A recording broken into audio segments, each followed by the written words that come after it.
Hello, my name is James. Welcome to Sleep Stories World. Close your eyes and let the warm Pacific carry you away. Tonight's sleep story takes you on a gentle, deeply researched journey through one of the most extraordinary places on Earth, Fiji. From the ancient coral gardens glowing beneath the surface of the sea, to the villages where a single word means life and strangers say it to each other all day long, this is 1.5 hours of soothing, atmospheric storytelling crafted specifically to help your mind unwind, your body relax, and sleep find you naturally. This is not fiction. Every detail is real, woven into a flowing, unhurried narrative that moves through Fiji's ancient human story, its extraordinary natural world, its complex and beautiful history, and its outer islands where the world goes very, very quiet. Told at the gentle pace your mind needs to finally, completely let go. But first, let's prepare your space for rest. Ensure you're somewhere comfortably cool, dark, and quiet.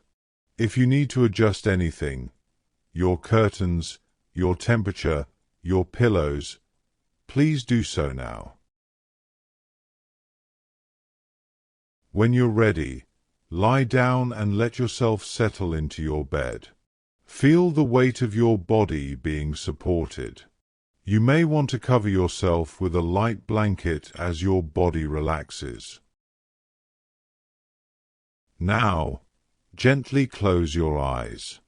There's nothing you need to see anymore tonight.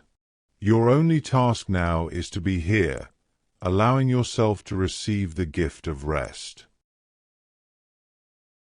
Take a deep breath in through your nose. And exhale slowly through your mouth. Breathe in deeply, feeling your chest expand.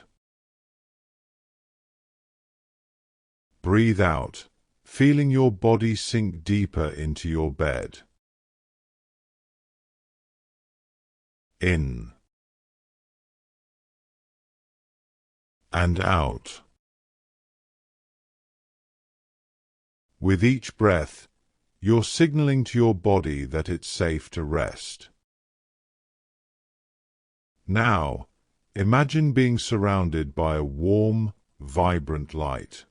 This light is gentle and comforting, carrying with it a deep sense of peace and safety. As you breathe in, let this warm light fill your chest. As you breathe out, imagine it spreading gently through your upper body. Breathe in, and let the light expand through your shoulders, your arms, your back. Breathe out, and feel it filling your stomach, your neck, your head, every space within you glowing softly.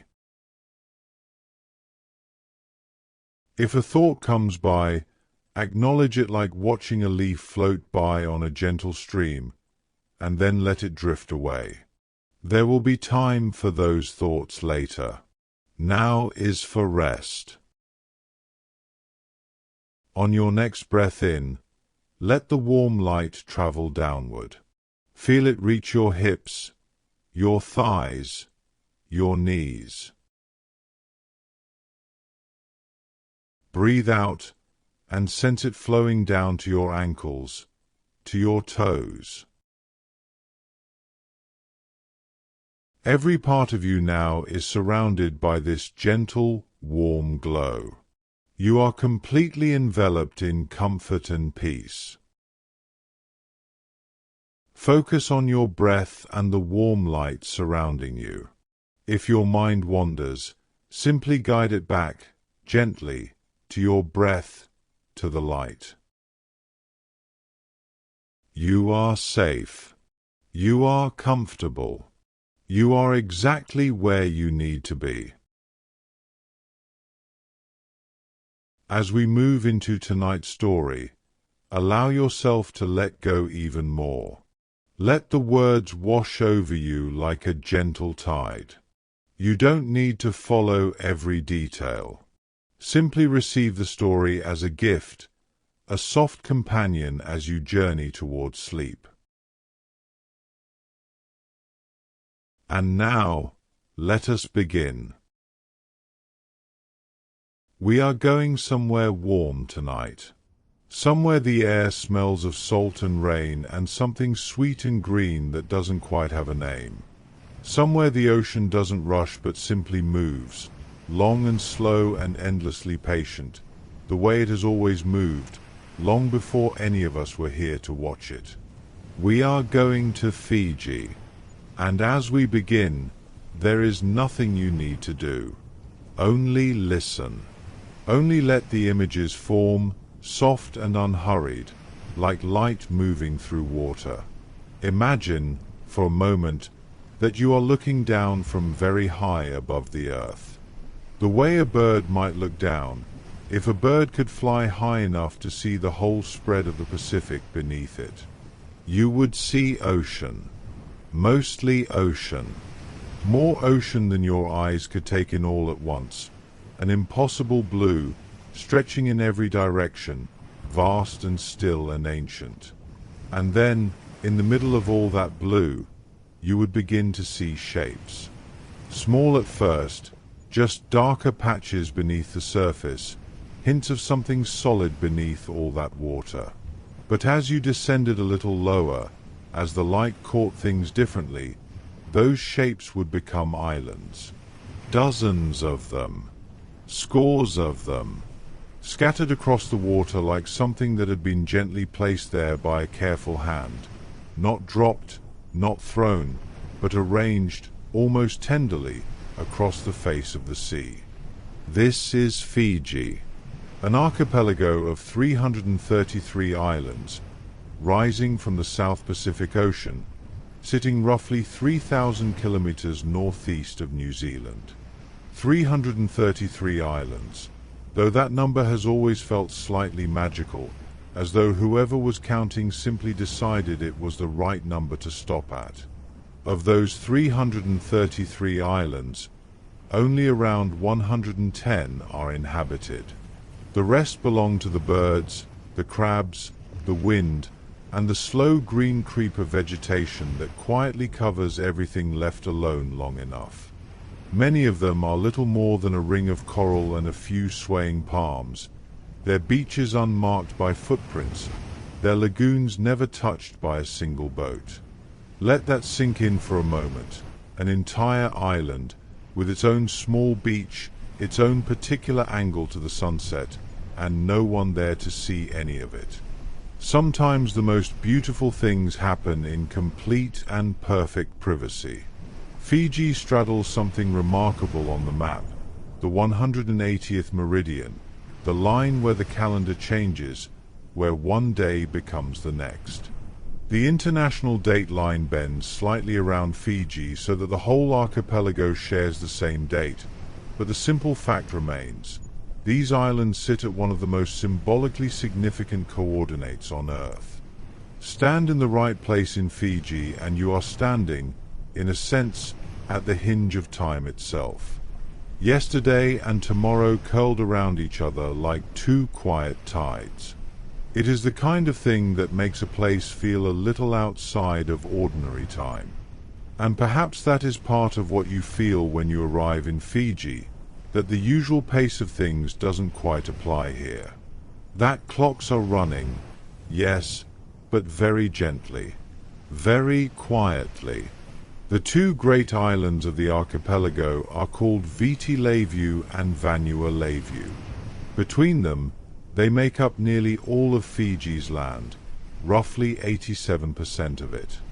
Viti Levu is the largest, and it is here that most of Fijian life is rooted. The capital city of Suva sits on its southeastern coast, facing the sea with a certain quiet authority.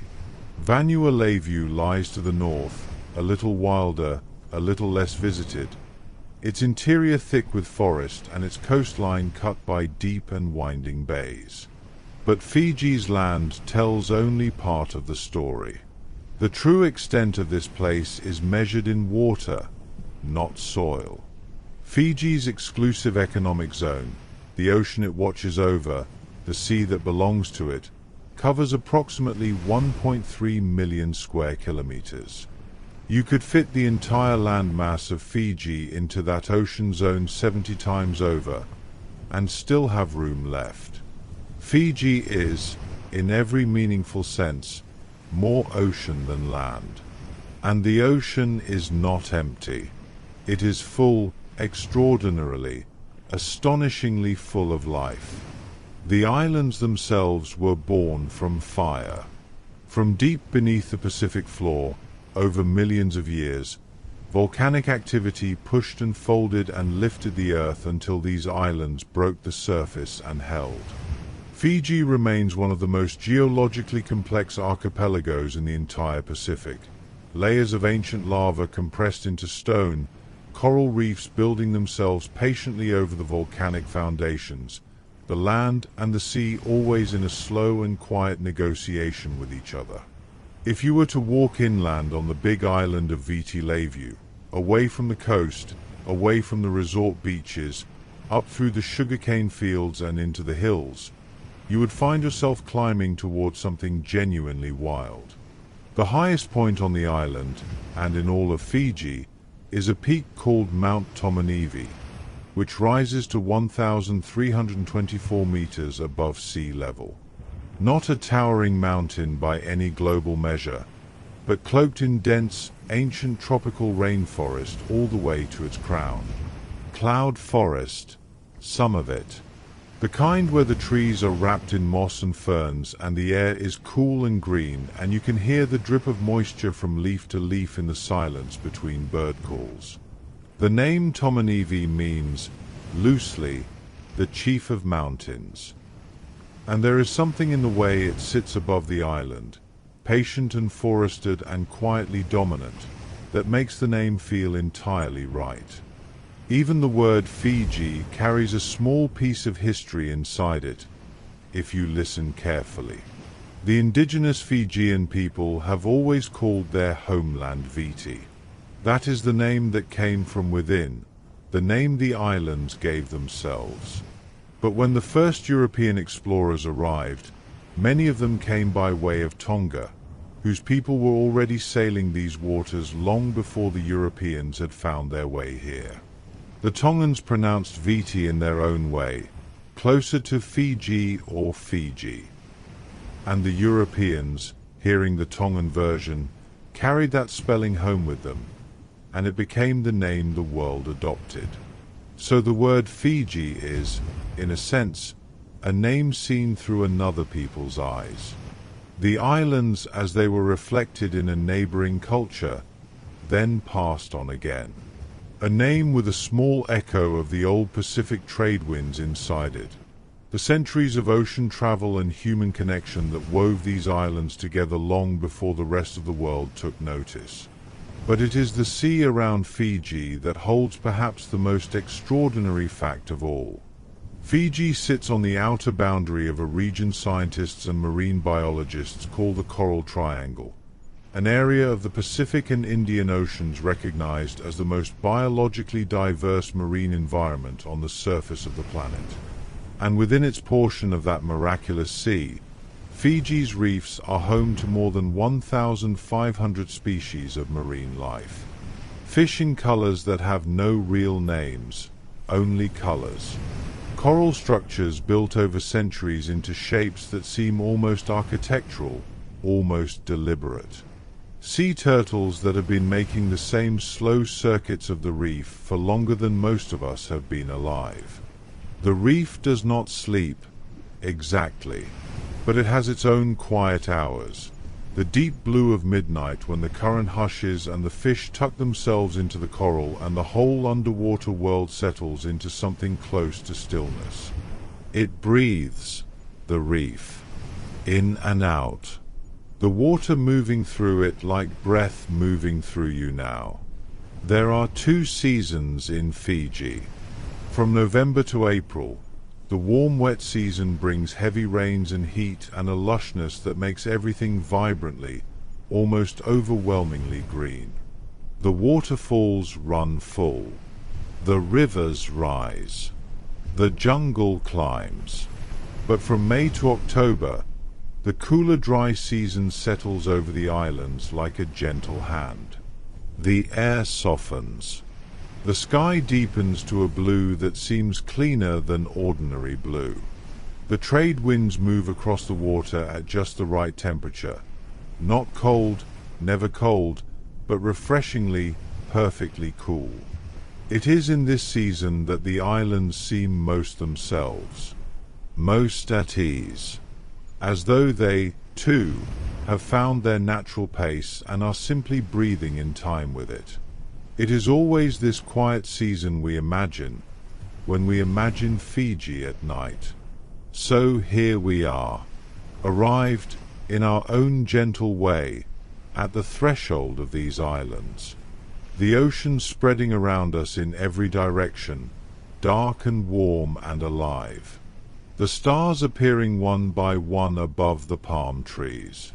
The sound of the reef somewhere in the distance, that low, continuous murmur that becomes, after a little while, indistinguishable from silence itself.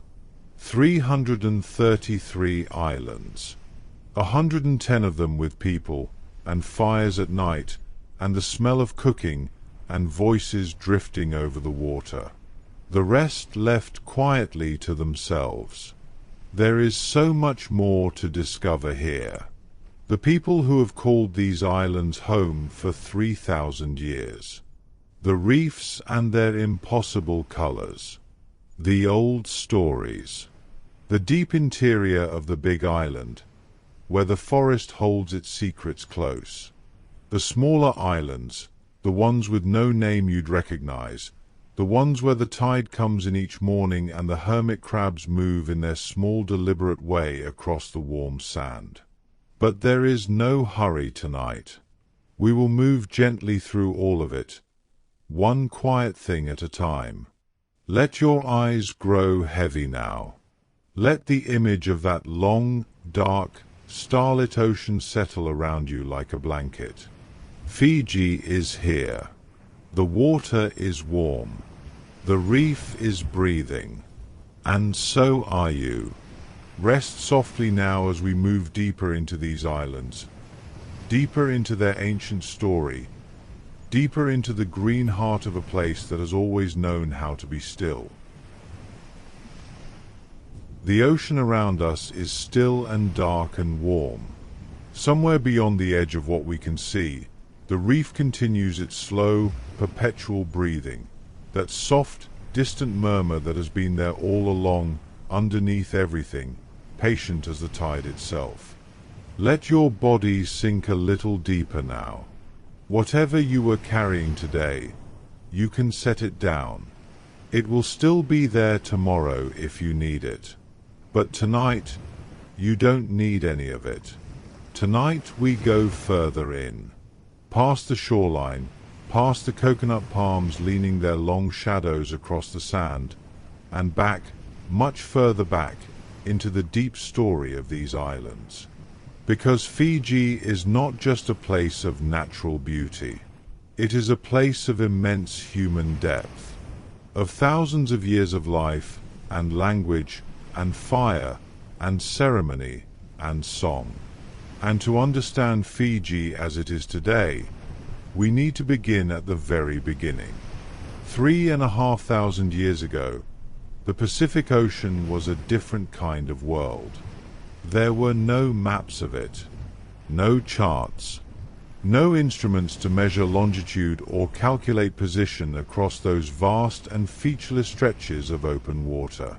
And yet people were crossing it in canoes, extraordinary ocean-going vessels, sailed by extraordinary navigators who read the stars and the swells and the behavior of birds with a precision that modern science has only recently begun to fully appreciate.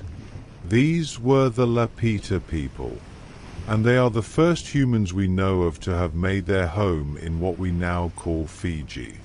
They came from the west, from the region of the Bismarck Archipelago, in what is now Papua New Guinea, moving eastward across the Pacific in a slow migration that unfolded over generations. They were settlers in the truest sense, carrying with them not just their tools and their seeds, but their culture, their ceremonies, their way of understanding the world.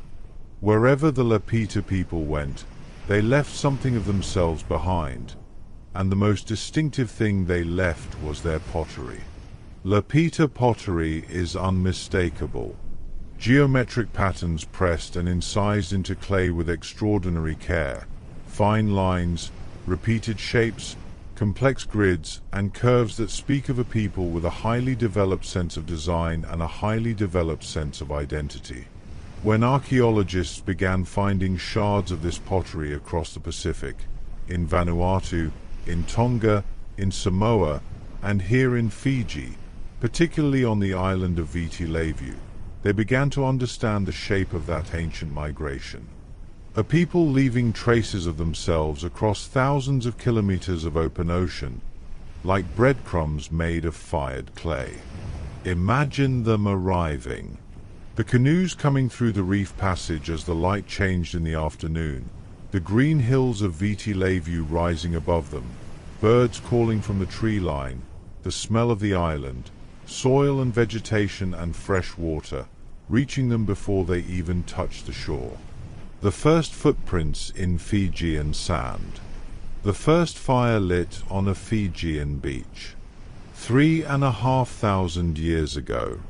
But the story of Fijian people did not stop with the Lapita arrival. Centuries later, a second great wave of migration swept into the islands.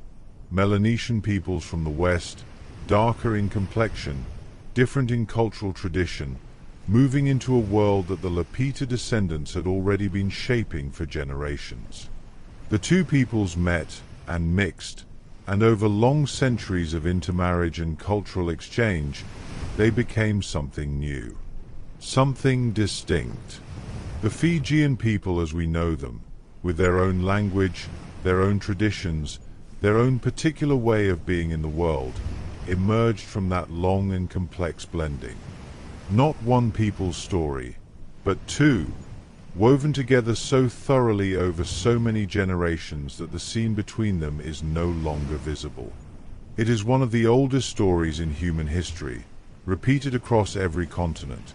People arriving, meeting, mixing, and gradually, gently, becoming one people with a shared identity. It always takes time, but it always happens. The society that emerged from those thousands of years of island life was intricate and deeply rooted. At its heart was the Yavusa, the clan. Every Fijian belonged to a Yavusa, a kinship group that traced its ancestry back to a single founding ancestor, a figure from the deep past around whom the whole family tree was organized. Your Yavusa was not simply your family. It was your identity, your place in the world, your obligations, your rights, your story. And the Yavusa lived together in villages. Villages that were not just practical arrangements of houses, but social and spiritual organisms. The layout of a traditional Fijian village was never accidental. The position of each family's home, the location of the meeting house, the orientation toward the chief's compound, all of it expressed a social order that had been refined over centuries. Walk into a traditional Fijian village today, and you are walking into a living map of something ancient. The land itself remembers who everyone is. The houses within those villages, the traditional dwellings called bure, were marvels of practical design. Thatched with dried grass or palm fronds, their rooflines high and steeply pitched, designed with an intimate understanding of the climate they had to withstand. When the heavy tropical rains came, and they came hard, and they came often, the steep pitch of the bure roof threw the water clear of the walls and the foundation, keeping the interior dry and surprisingly cool. The woven walls allowed air to circulate. The whole structure worked with the environment rather than against it, the way the best human buildings always do. Inside, in the dim, cool interior, the floor covered with woven mats, the family gathered. And at the center of that gathering, more often than not, was a bowl. The bowl was for kava.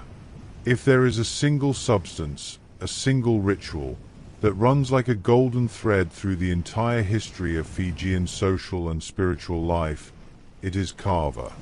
Made from the dried and ground root of a pepper plant, Piper methisticum, a plant native to the Pacific, kava produces a drink that is earthy and slightly bitter, that numbs the tongue gently as you drink it, and that brings a calm, clear, unhurried feeling that Fijians have valued for thousands of years. But kava is not merely a drink. It is ceremony. The Yakona ceremony, as the kava ritual is known in Fiji, is the most important social ritual in Fijian life. No significant meeting begins without it. No visitor of importance is welcomed without it. No negotiation, no reconciliation, no formal gathering of any kind proceeds without the kava bowl being prepared, blessed, and shared. The preparation is precise and deliberate. The grinding, the mixing with water, the straining through cloth, the filling of the tanoa, the great wooden communal bowl. The serving follows a careful order of precedence. The highest in status served first, the bowl offered and accepted with specific words and gestures that have been passed down unchanged through generations. When you sit in a Yakona ceremony, and visitors to Fiji are often invited to do so, you are sitting inside something very old. Older than the colonial era. Older than the arrival of Christianity. Older than the first European ship that ever sighted these islands. You are sitting inside a ritual that these islands invented for themselves, long before the outside world arrived. There is something deeply restful about that, about a tradition so old and so continuous that it has outlasted everything that tried to change it, simply by being too essential to abandon. Because Fiji was not, by the standards of the outside world, always a peaceful place. By the time European explorers and traders began arriving in any number in the late 18th and early 19th centuries, Fiji had developed a fearsome reputation across the Pacific. The islands were known among sailors as the Cannibal Isles, a name spoken with genuine unease around the fires of ships anchored in safer harbors. Intertribal warfare was a constant feature of Fijian life, and the ritual consumption of defeated enemies, deeply confronting to Western eyes, was practiced in a specific spiritual context, rooted in the belief that consuming an enemy absorbed their power and completed their defeat in a way that mere killing could not. It was a world of extraordinary beauty and extraordinary violence, existing side by side. As so much of human history has been. Into this world, in the middle of the 19th century, rose one of the most remarkable figures in Pacific history. His name was Ratu Seru Ebenezer Kakabau, and he was a chief of extraordinary ambition and capability. Through warfare, alliance, and political intelligence, Kakabau gradually extended his influence across Fiji until he was recognized, at least in the eyes of the European powers, as something close to a paramount chief, a king of all Fiji. But Kakabau's story is not simply one of conquest. It is a story of transformation. In 1854, after years of resisting the influence of Wesleyan missionaries who had been making their way through the Pacific, Kakabau converted to Christianity. The conversion was, by any account, both sincere and politically calculated, but its effects were profound. Kakabau renounced cannibalism. He began to reshape the social fabric of the islands he controlled. And in 1874, facing a situation of considerable political and financial complexity, mounting debts to American interests, internal conflict among the chiefs, the growing pressure of foreign interference, Kakabau made the decision that would define Fiji's future. He ceded the islands to the British Crown. It was not a decision made from weakness, though it might look that way from the outside. It was a decision made with the pragmatic intelligence of a man who understood that the world was changing faster than any Fijian chief could control, and that the best way to protect his people was to enter the new order on his own terms, rather than be overrun by it. He placed Fiji in British hands, and in doing so, he bought his people something: a degree of protection, a framework, a continuity. The British flag was raised over Fiji on the 10th of October, 1874, and the islands entered a new chapter, one that brought enormous change and considerable suffering and complicated legacies that are still being worked through today. And yet, through all of it, through colonization and the importation of indentured Indian laborers to work the sugarcane fields, through the reconfiguration of land and law and governance, through independence in 1970 and the political turbulences that followed, through all of it, something in Fijian culture proved remarkably, quietly durable. It is called karakia. The concept is simple enough to describe, but profound in its implications.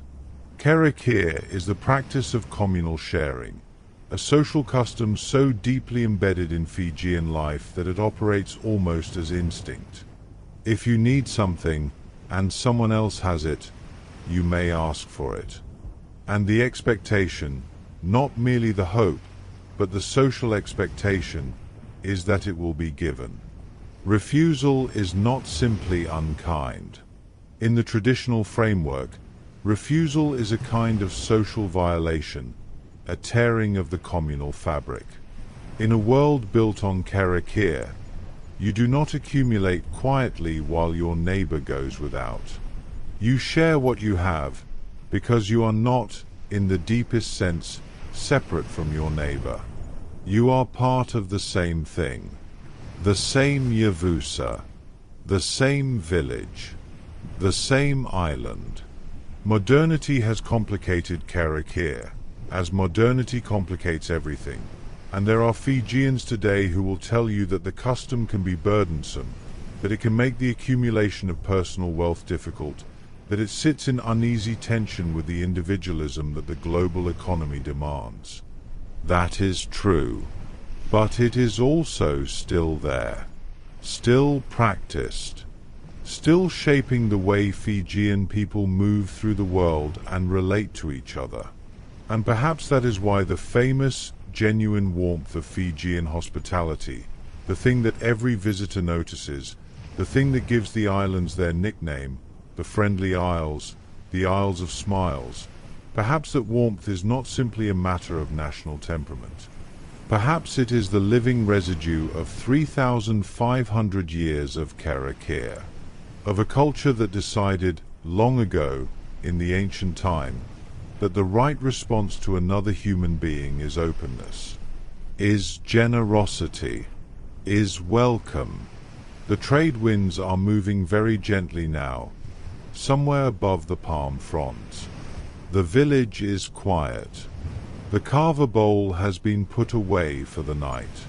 Somewhere in the darkness, the sound of a single voice, not words, just a melody, drifts across the water and dissolves into the sound of the reef.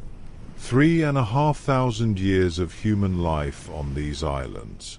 Laughter and war and ceremony and loss and extraordinary, enduring beauty. And through it all, the same warm Pacific night, the same stars, the same sound of the water finding the shore. Let that long, deep human story settle around you like the night air, warm and ancient and full of a quiet dignity. There is more ahead. The Europeans are coming now, their tall ships moving toward the horizon, their charts almost empty where Fiji should be. And when they arrive, everything will change, and everything will also, somehow, stay the same. Rest now. Let the next tide carry us gently forward. The night is very still now. Feel the weight of your body, the gentle, heavy warmth of it, and let yourself sink a little further into rest. There is nothing to solve tonight, nothing to prepare for. The only thing asked of you, in this moment, is to breathe. In, slowly, and out, slowly, and to let the images come, soft and unhurried, the way they always do when we stop trying to make them. We left our story in the village, in the warm interior of the islands, where the carver bowl had been put away and a single voice was carrying a melody across the water. 3,500 years of human life on these islands, held gently in the dark. But on the horizon, something was changing. Far to the west, and then the north, and then from every direction at once, sails were appearing. Tall ships, strange ships, ships unlike anything the people of these islands had ever seen, carrying men with different skin and different tools and different gods, men who looked at the world through charts and compasses and ledgers, men who were mapping everything they found and trying to fit it into a story they already knew. The Europeans were coming to Fiji, and nothing, after that, would ever be quite the same. The first of them came and went like a shadow. His name was Abel Tasman, a Dutch navigator of considerable skill and considerable courage, sailing in the service of the Dutch East India Company in an era when the Pacific was still largely a mystery to European eyes. In 1643, on his second great voyage of Pacific exploration, Tasman's ships moved through the northern reaches of what would one day be called the Fijian archipelago. He saw the islands, their green shapes rising from the sea, the white lines of surf breaking across the reefs that guarded them. But he did not land. The reefs were too dangerous, a labyrinth of coral that his pilots could not safely navigate without local knowledge, and local knowledge was the one thing Tasman did not have. So he noted what he saw, recorded the approximate positions, and sailed on. A glimpse, and then gone. The islands watching the Dutch ship move away across the horizon, unaware of the history they had almost begun. It would be another 130 years before the next significant European contact. In 1774, Captain James Cook, already one of the most accomplished navigators in European history, already a veteran of one complete circumnavigation of the globe, was making his second great voyage into the Pacific. He was pushing further south than anyone had gone before, searching for the great southern continent that European geographers were convinced must exist. On his way back north, his ships passed through the southern reaches of the Fijian group. Cook saw the islands too. He noted them. He named some of them in his journals. But like Tasman before him, he did not land on the main islands. The reefs, again, were the obstacle, and Cook, who had already lost one ship on the Great Barrier Reef and had no desire to lose another, kept his distance. These great navigators circled Fiji like careful birds, noting its existence, marking its rough position on their charts, and moving on. The islands remained, in European imagination, a place on the edge of things, seen but not yet known. But then came Bligh. William Bligh is one of the most famous and most misunderstood figures in Pacific history. Most people know his name from the mutiny on the Bounty, the story of how his crew, led by Fletcher Christian, seized the ship in the waters near Tonga in April 1789 and cast Bligh adrift in the Pacific with 18 loyal men, a small open boat, minimal provisions, and no charts beyond what he could reconstruct from memory. What happened next is one of the most astonishing feats of navigation in human history. Bligh, in that small open boat, with 18 men and the most basic of instruments, sailed nearly 7,000 kilometers across open ocean to reach the island of Timor, all while keeping meticulous records of everything he passed. And he passed through Fiji. His boat moved through the Fijian reefs in May of 1789, the men exhausted and hungry, the tensions of their situation pressing down on all of them. And Fijian war canoes came out to meet them. Not with welcome, with pursuit. The canoes were fast and the open boat was not, and for a time the situation was genuinely dangerous.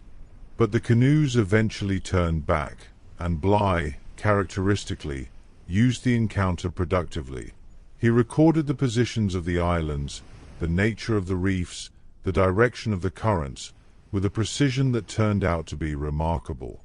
He returned to Fiji in 1792 on a second breadfruit voyage, filling in more detail. The charts he produced of Fijian waters were used by mariners for decades afterward. It is a peculiar kind of legacy, to be cast adrift in one of the most terrifying situations imaginable, and to respond by taking careful navigational notes. But Bligh was, whatever else he may have been, a genuinely extraordinary navigator. And Fiji's place in the European cartographic record was, in no small part, his work. After the navigators came the traders. The first wave arrived around 1804, drawn by a discovery that transformed Fiji's relationship with the outside world almost overnight: sandalwood. Sandalwood is a fragrant timber, its oil and its heartwood carrying a warm, sweet, woody scent that has been prized for centuries in Asia, particularly in China, where it was burned as incense and carved into objects of great value. When traders working the Pacific discovered that Fiji's interior forests contained stands of sandalwood, the rush began. Ships arrived from Sydney and Calcutta and Canton, anchoring off the Fijian coast while their crews and local traders worked the forests, cutting and transporting the timber to the shore. The trade was intense and relatively brief. Within roughly a decade, the sandalwood had been largely stripped from the accessible forests. The traders moved on, but they left things behind. Muskets, which changed the dynamics of Fijian warfare in ways that could not be undone. And disease, invisible and devastating, moving through a population that had no immunity to the illnesses of the outside world. When the sandalwood was gone, the traders found something else. On the floors of Fiji's lagoons and reefs, in the clear, warm shallows, lived creatures that the Chinese market valued almost as highly as sandalwood: bêche de mer. Sea cucumbers. Strange, soft, cylindrical animals that moved slowly across the reef floor, filtering the water, living their unhurried lives in the shallows. In Chinese cuisine, they were considered a delicacy of the highest order, and the demand from Canton was essentially insatiable. From the 1820s onward, the bêche de mer trade brought a new and more sustained wave of Europeans to Fiji. This was not the quick slash and run of the sandalwood era. Processing bêche de mer required shore-based operations. The sea cucumbers had to be dried and smoked, a process that took time and infrastructure.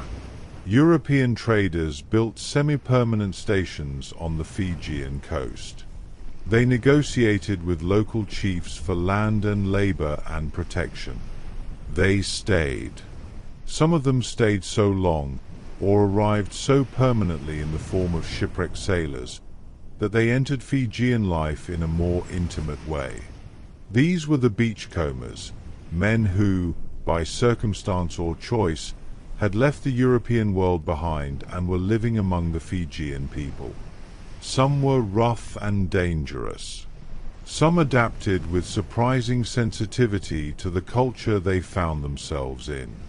A few became trusted advisors to powerful chiefs, their knowledge of European weapons and tactics making them valuable players in the intertribal politics of the era. One such figure was a Swede named Charlie Savage, who arrived in Fiji following a shipwreck around 1808 and became a fearsome fighter in the service of a Fijian chief, his musket giving his patrons forces a devastating advantage over enemies armed only with traditional weapons. Men like Savage changed the balance of power in Fiji in ways that rippled forward through decades of subsequent history. They are a strange and shadowy chapter, these European men who stepped sideways out of their own world and disappeared into another one. And then came the missionaries. From 1835, Wesleyan Methodist missionaries, many of them coming by way of Tonga, where Christianity had already taken deep root, began arriving in Fiji with a very different kind of purpose. Not to trade, not to plunder, but to convert. Their task was neither simple nor quick. Fiji's reputation as the Cannibal Isles was not merely a sailor's rumor, and the missionaries who arrived on these shores knew the risks they were taking with considerable clarity. Some of them paid dearly for it, but they came and they stayed and they worked patiently, persistently, learning the language, building relationships with chiefs, translating the scriptures into Fijian. The conversion of Kakabau in 1854, the paramount chief whose influence spread across much of the islands, was the turning point. When the most powerful man in Fiji embraced Christianity, the social permission for others to follow was granted. The faith spread rapidly after that, moving along the same kinship networks and chiefly hierarchies that had always carried cultural change through Fijian society. Today, approximately 65% of indigenous Fijians identify as Christian, most of them Methodist. And Sunday in a Fijian village is still, genuinely and unmistakably, Sunday. The churches are full. The singing carries across the water, those extraordinary Fijian harmonies, voices woven together in a way that makes even the most secular of listeners stop and simply stand still for a moment. It is one of the stranger, more poignant ironies of Pacific history. A tradition imported by outsiders, embraced and then so thoroughly remade in Fijian terms that it became one of the most authentically Fijian things there is. But the European arrival carried something else with it, something no one intended, and no one could stop. Disease. The Fijian people, like Pacific Islanders everywhere, had evolved in relative isolation from the great pools of infectious illness that had been circulating through the connected populations of Europe and Asia for centuries. They had no immunity, and when European diseases arrived, measles, influenza, dysentery, the results were catastrophic beyond any easy description. The worst single moment came in 1875, just 1 year after Fiji's formal annexation as a British Crown colony.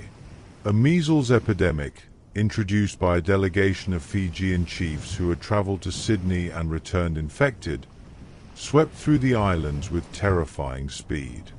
In a matter of months, approximately 1/3 of Fiji's entire population was dead.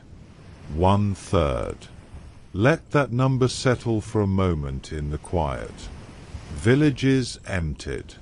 Families lost 3 generations in a single season. The social fabric of communities that had endured for thousands of years was torn in ways that took generations to begin to mend. It is the shadow that falls across all of this beauty, the thing that cannot be spoken around or softened into something easier to hold.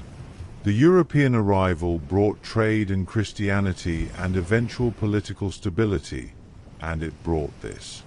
Both things are true. Both things must be remembered.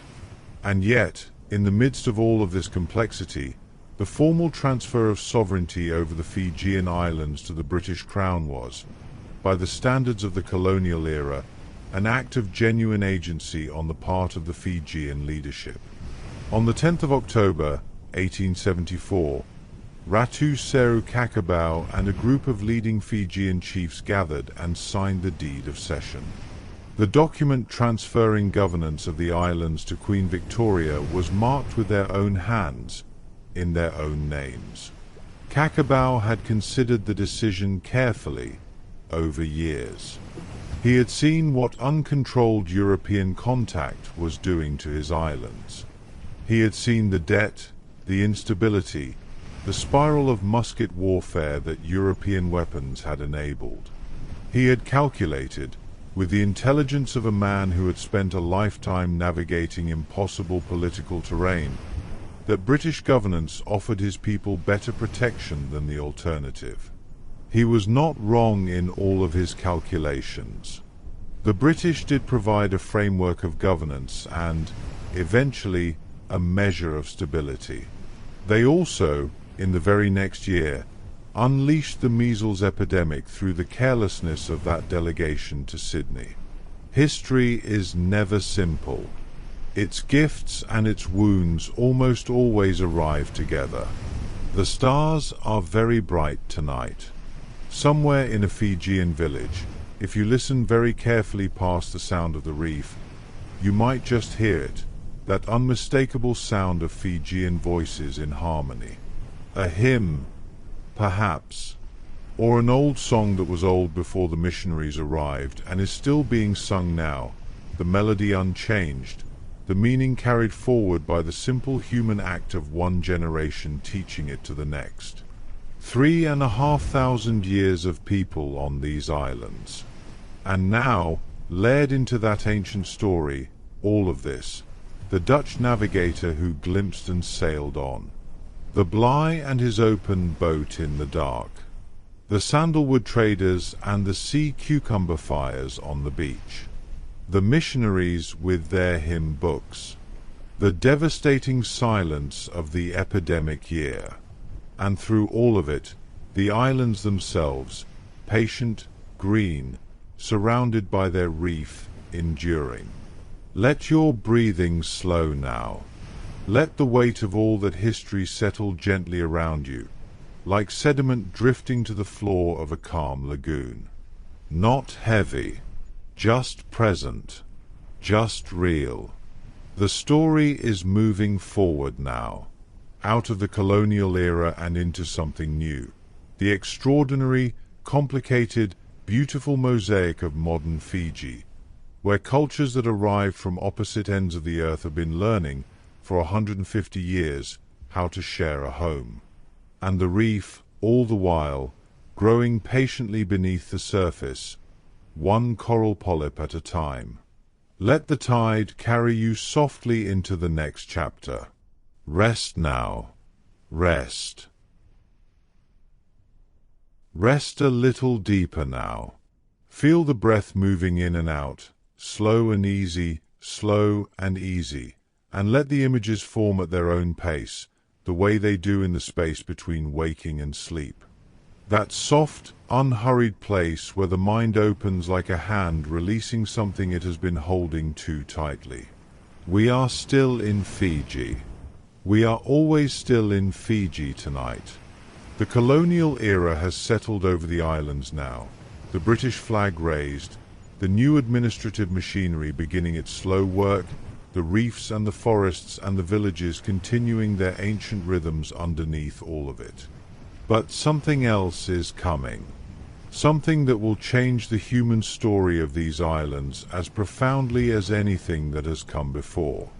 It is coming from a great distance, from a subcontinent half a world away, carried across the Indian Ocean and the Coral Sea in the holds of ships, coming not as explorers, not as traders, not as missionaries, coming as workers, as laborers, as people who, in many cases, had very little choice. Their arrival would make Fiji something no other Pacific nation quite became, a place where two ancient, completely distinct human civilizations would find themselves sharing a small cluster of islands in the middle of the ocean, and would have to learn, over long and often painful decades, what it meant to be neighbors. The sugarcane came first. After annexation in 1874, the British colonial administration faced a practical problem. Fiji's land was extraordinarily fertile, particularly the broad river deltas and coastal plains of Viti Levu, where the soil was deep and the rainfall generous and the conditions almost perfectly suited to the cultivation of sugarcane. Sugarcane meant sugar, and sugar meant money, and the colonial administration needed money to function and to justify its existence to London.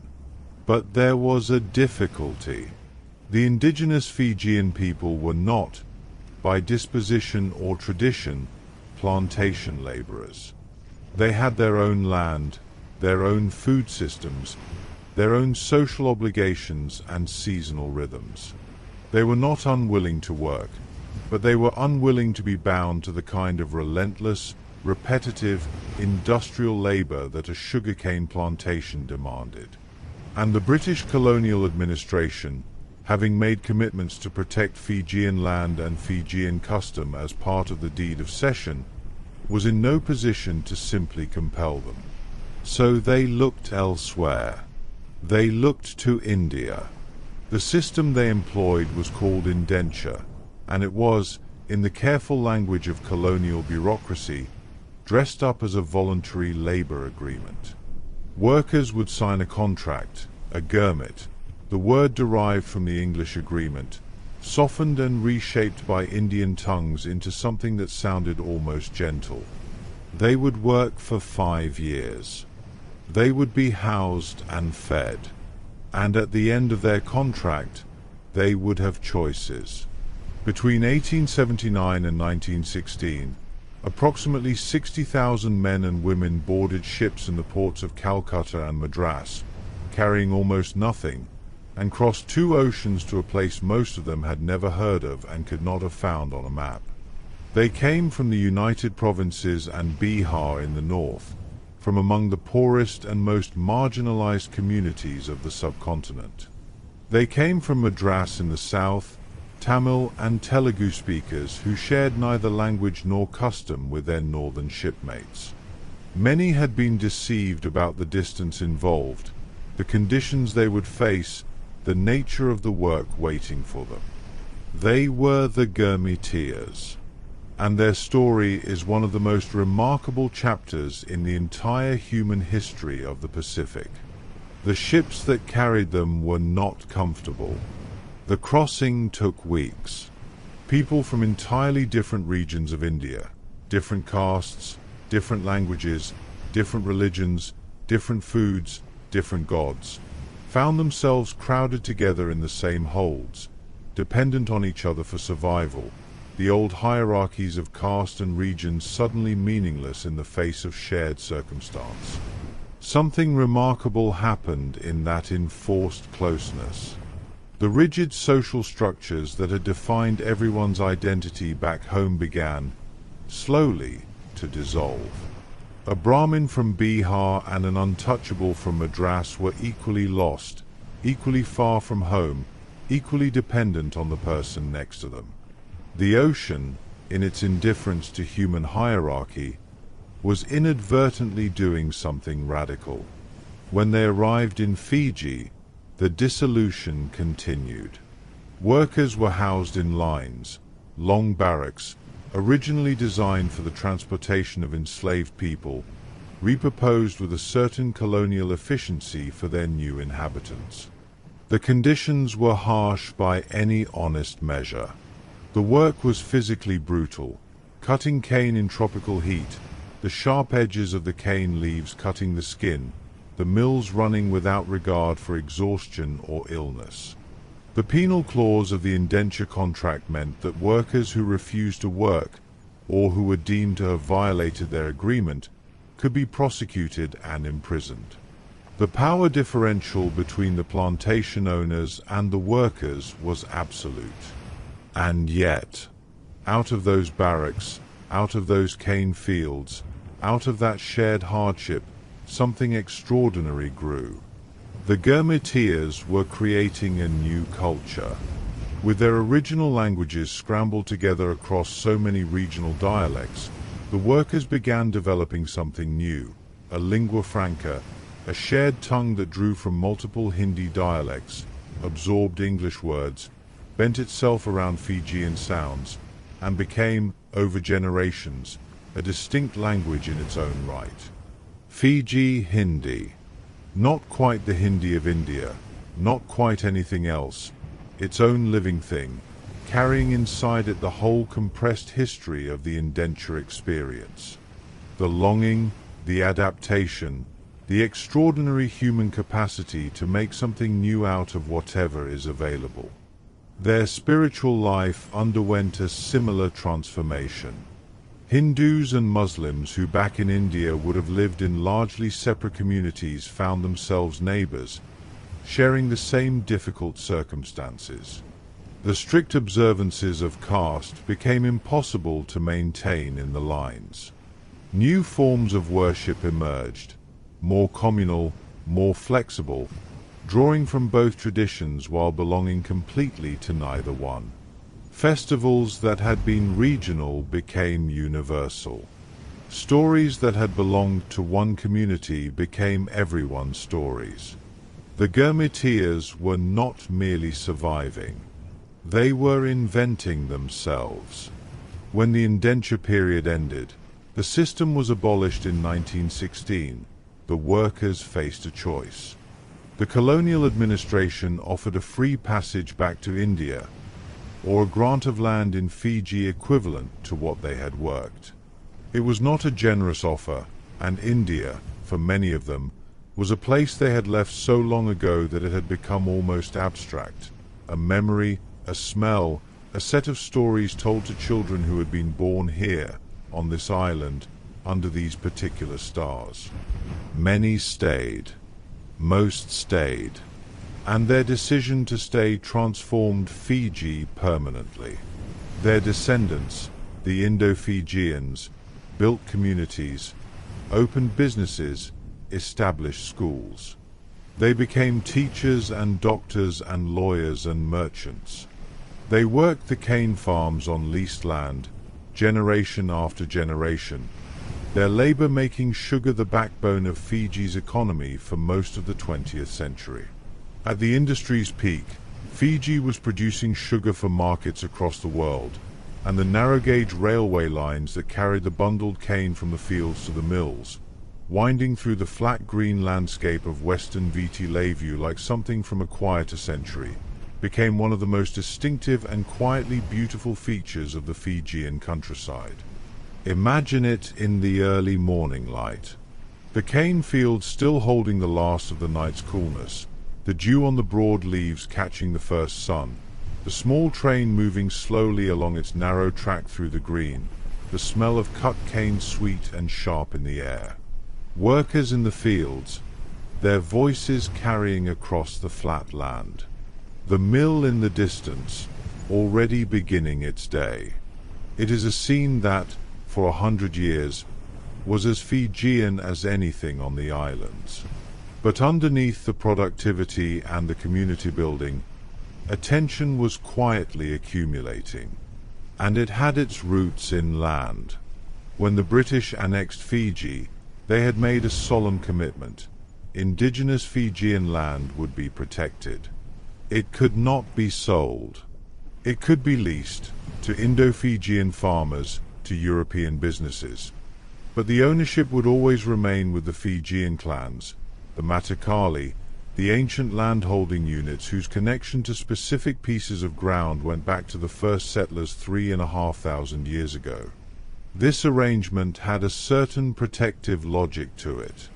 But it also created a permanent structural inequality. Indo-Fijian farmers could lease land, but they could never own it.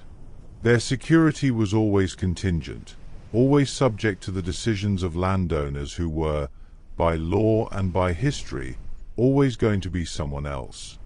And as the Indo-Fijian population grew, at times approaching near parity with the indigenous Fijian population, the political implications of this arrangement became increasingly complex.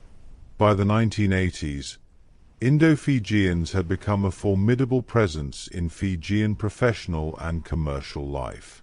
In the 1987 elections, A coalition with strong Indo-Fijian support won government. And 1 month later, a Fijian army officer named Sitiveni Rabuka walked into parliament with armed soldiers and seized power. Fiji's first military coup, justified in terms of protecting indigenous Fijian political supremacy. It was a moment of profound fracture. And it was followed by more, another coup later in 1987, and further political turbulences in the decades that followed. The constitution was rewritten. Land lease arrangements were tightened. And Indo-Fijians, reading the message written in those events with painful clarity, began to leave. The emigration that followed was quiet and steady and enormous in its cumulative effect.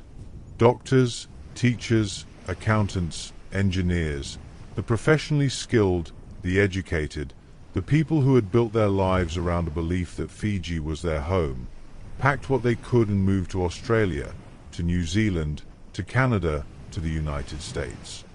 Not all at once. Family by family, year by year, a slow hemorrhage of people and talent and memory. The Indo-Fijian share of the population, which had once approached 50%, fell to roughly 37%. Whole communities thinned. Temples sat less full. Cane farms that had been worked by the same family for 3 and 4 generations were handed back as leases expired and were not renewed. It is a quietly heartbreaking chapter.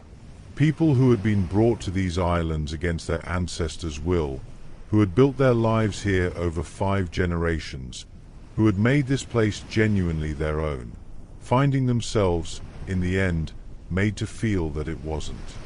And yet Fiji without its Indo-Fijian community is simply not Fiji. Walk through the streets of Suva or Nodi on any ordinary day, and the evidence of that deep cultural weaving is everywhere. The curry houses, their smells drifting out onto the street, turmeric and cumin and something sweet frying in hot oil, sitting alongside the kava bars and the Fijian market stalls. The Hindu temples with their vivid colors and their intricate carvings, the sound of the evening puja drifting across a neighborhood that also contains a Methodist church and a mosque. The Diwali celebrations in October or November, when the towns are strung with lights and the night smells of incense and sweets and the small clay lamps are set out on every windowsill and doorstep, their flames reflected in the dark eyes of children who were born here, on this island, and know no other home. And the language, Fiji Hindi, that living, breathing creation of the indenture barracks, that language that was born from hardship and became something beautiful, still spoken in homes and markets and across the back fences of neighborhoods where grandmothers call to each other in a tongue that exists nowhere else on earth. This is what cultures do, given enough time and enough shared experience. They stop being separate things and become one complicated, layered, sometimes painful, always astonishing thing. Indo-Fijian is not Indian. It is not generically Fijian. It is its own complete identity, with its own food and its own music and its own way of telling a joke and its own way of grieving. Earned over 5 generations of living on these particular islands, under this particular sky. The night is very soft now. Somewhere in Suva, a lamp is burning in a temple courtyard, small and steady, its flame perfectly still in the windless air. Somewhere on the cane plain of western Viti Levu, a farmhouse is dark and quiet, the family long since asleep, the fields rustling very gently in the trade wind outside. 2 worlds that arrived on these shores from opposite ends of the earth. 2 peoples who did not choose each other, who were thrown together by the machinery of empire and the economics of sugar, and who have been working out what it means to share a home ever since. It has not always been peaceful. It has not always been fair, but it has produced something that is, in its own complicated way, genuinely beautiful. a culture that belongs to no other place in the world, and to no other history but its own. Let that thought settle gently as you breathe. We are moving now toward the reef. Toward the part of Fiji that has no politics, no colonial history, no complicated legacy, only color and silence, and a beauty so complete it asks nothing of you except to witness it. The coral gardens are waiting, and they are extraordinary beyond any easy description. Rest now. Breathe. Let the warm Pacific night carry you softly forward. Let your eyes close a little more deeply now.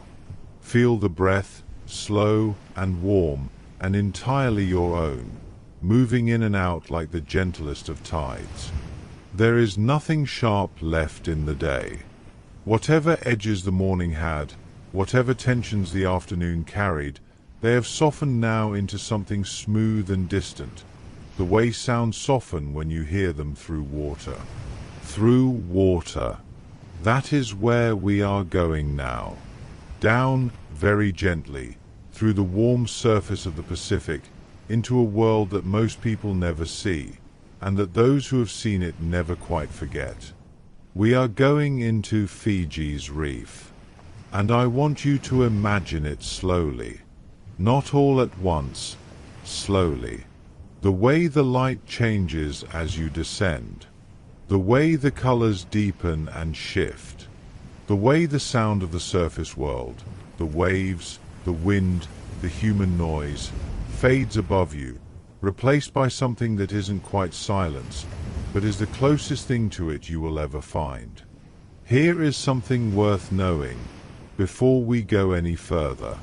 Fiji is not merely a beautiful reef destination among many beautiful reef destinations. Marine biologists, people who have spent their professional lives diving reefs on every continent, in every ocean, will tell you, with a consistency that amounts to consensus, that Fiji's reefs are unique. That there is something here that exists nowhere else. They call it the soft coral capital of the world. Soft corals are different from the hard corals you might picture when you think of a reef. The branching staghorns, the dome-shaped brain corals, the great plates and fans of calcium carbonate that form the physical architecture of the reef structure. Soft corals have no rigid skeleton. They are flexible, fluid, moving with the current in a way that makes them look more like flowers or feathers, or something from a dream than like an animal. And they come in colors that seem to have been chosen by someone with an extravagant imagination. Purples so deep they are almost black, pinks that glow with an inner warmth, oranges and yellows and reds so saturated they seem to emit their own light in the dim blue of the deep water. Fiji has these soft corals in concentrations and varieties found nowhere else on the planet. On certain dives, particularly around the island of Taveuni, where the currents run strong and the nutrient-rich water feeds the reef with extraordinary generosity, you descend into what can only be described as a garden. Not a metaphorical garden. An actual garden, tended by the ocean itself over centuries, growing in 3 dimensions in every direction you look. But Fiji's most remarkable reef structure is one that most people, even those who love Fiji deeply, have never heard of.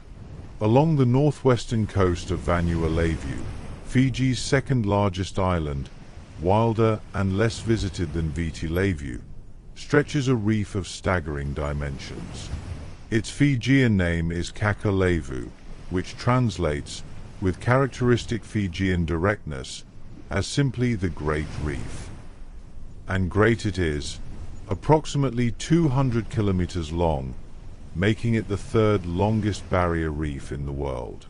After the Great Barrier Reef of Australia, after the Mesoamerican Reef of the Caribbean, the 3rd longest barrier reef in the world.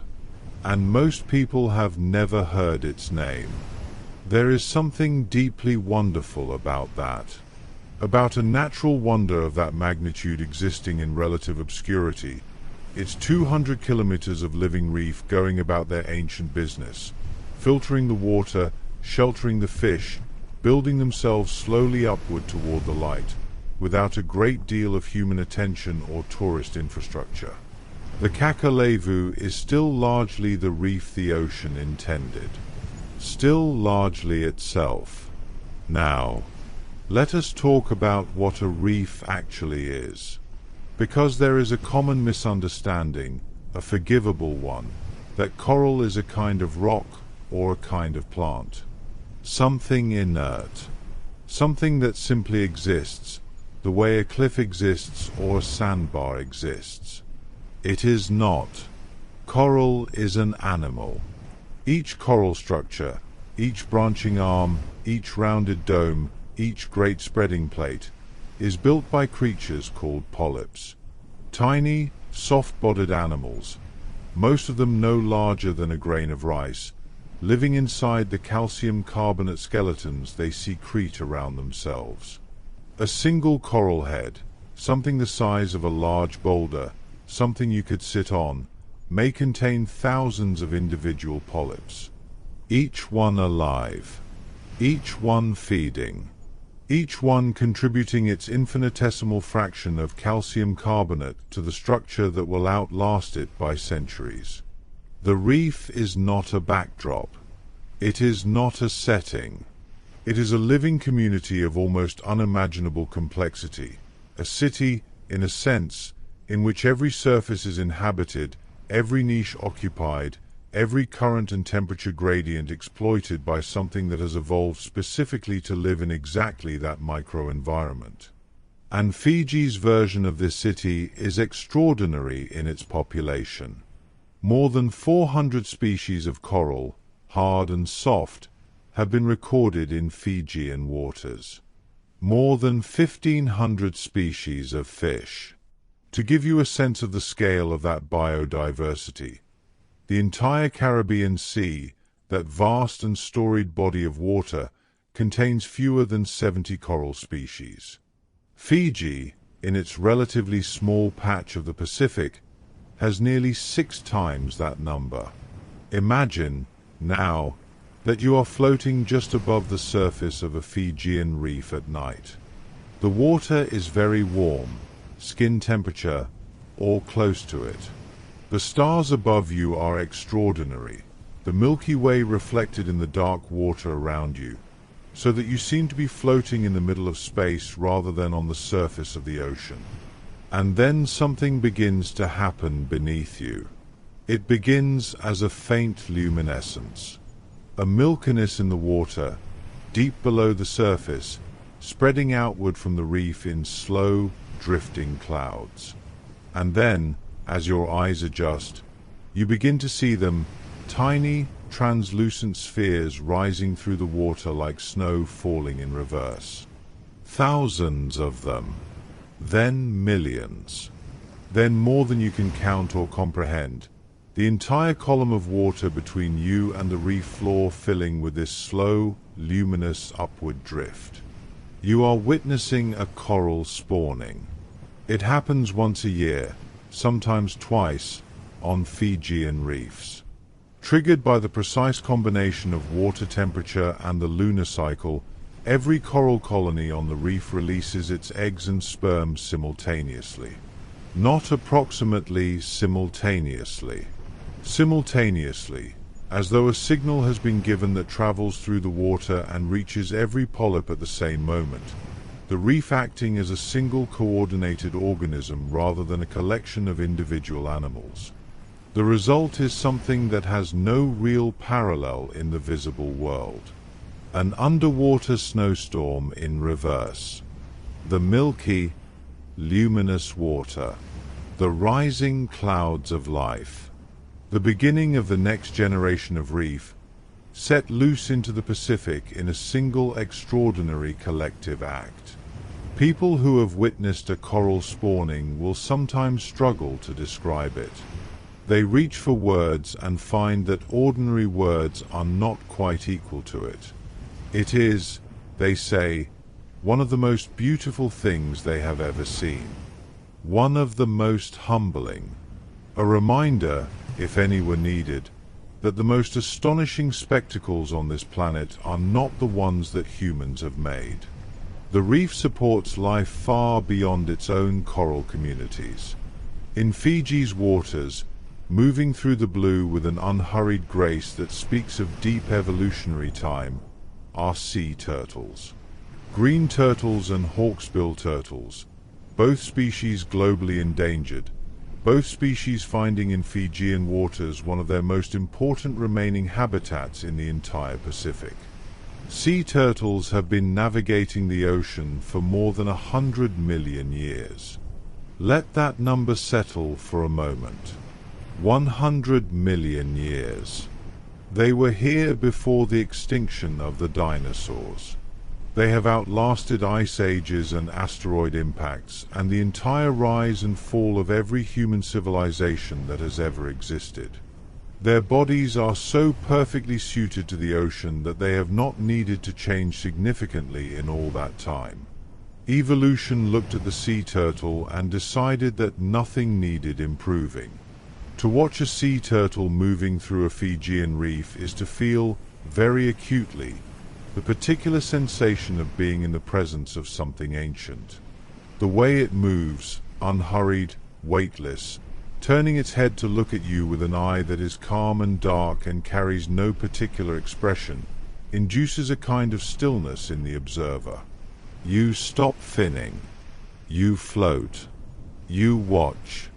And for a little while, the ordinary pace of human time seems entirely beside the point.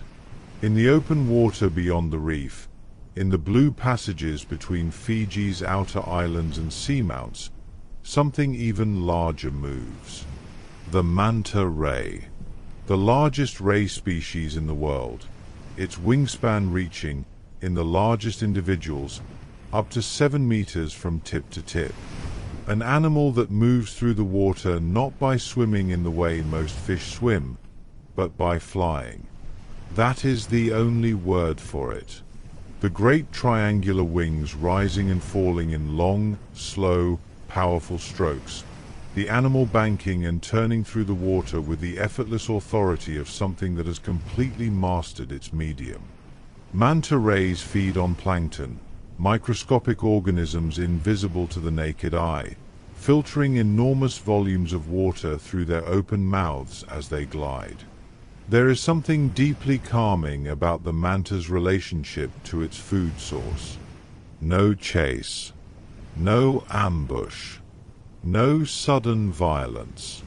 Just a vast, gentle animal moving through the water with its mouth open, the ocean providing everything it needs. They are, for their size and their apparent simplicity, extraordinarily intelligent. They have the largest brain-to-body ratio of any cold-blooded vertebrate. They recognize themselves in mirrors, a capacity previously thought to be exclusive to primates, elephants, and dolphins. They visit cleaning stations on the reef regularly, hovering almost motionless while small fish remove parasites from their skin, appearing to derive something that looks, from the outside, remarkably like contentment from the experience. Fiji's waters are among the best places on Earth to encounter them. To float in the blue and watch a manta ray pass beneath you, that great shadow, those slow wing beats, the white markings on its underside like a map of somewhere, is to feel very small and very grateful in equal measure. But the reef is not invulnerable. The warming of the world's oceans, driven by the accumulation of greenhouse gases in the atmosphere, is perhaps the single greatest threat the reef ecosystem has ever faced. When water temperatures rise above the threshold that corals have evolved to tolerate, the corals respond with a stress reaction that is as beautiful as it is devastating. They expel the microscopic algae, called zooxanthellae, that live within their tissues and provide them with up to 90% of their energy through photosynthesis. Without these algae, the coral loses its color entirely, turning a stark, ghostly white. Bleached. A bleached coral is not a dead coral. Not yet. It is a coral under extreme stress, surviving on its reserves, waiting for the water to cool. If the temperature drops in time, the algae can return and the coral can recover. But if the heat persists, and in recent decades, across Fiji's reefs as across reefs everywhere, the heat has been persisting for longer and returning more frequently, the coral starves. And it dies. The reef that took 10,000 years to build can be reduced to white rubble in a single warm season. It is the shadow that falls across all of this beauty. The thing that those who love these reefs carry with them as they dive, the awareness that what they are seeing is under pressure, that the calendar of bleaching events is accelerating, that the window in which these coral gardens exist in their full extraordinary complexity may not be infinite. And yet Fiji has responded to this threat with something remarkable. Across the archipelago, in village after village, a conservation model has taken root that is as elegant in its design as anything the international environmental movement has produced. It is called the Locally Managed Marine Area, the LMMA, and its principle is beautifully simple. The reef, in Fijian traditional culture, has always belonged to the community whose land borders it. The fishing grounds were never open commons.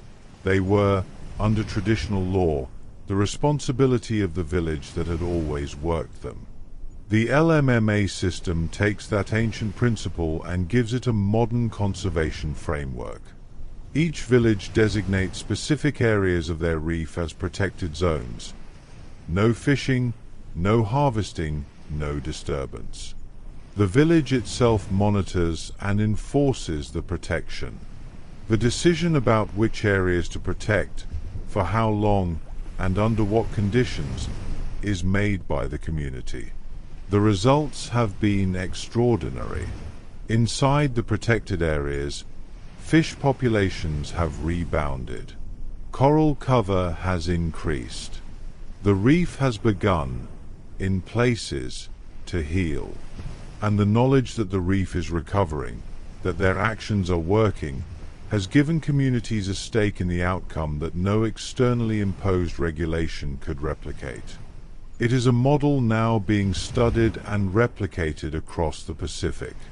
An answer to a global problem that came not from a conference room or a government department, but from a Fijian fishing village applying a principle its ancestors understood 3,000 years ago, that if you take care of the sea will take care of you. The water is very warm and very still now. Somewhere below us, in the dark of the reef, the polyps are feeding, their tiny tentacles extended into the current, capturing the microscopic particles that drift past.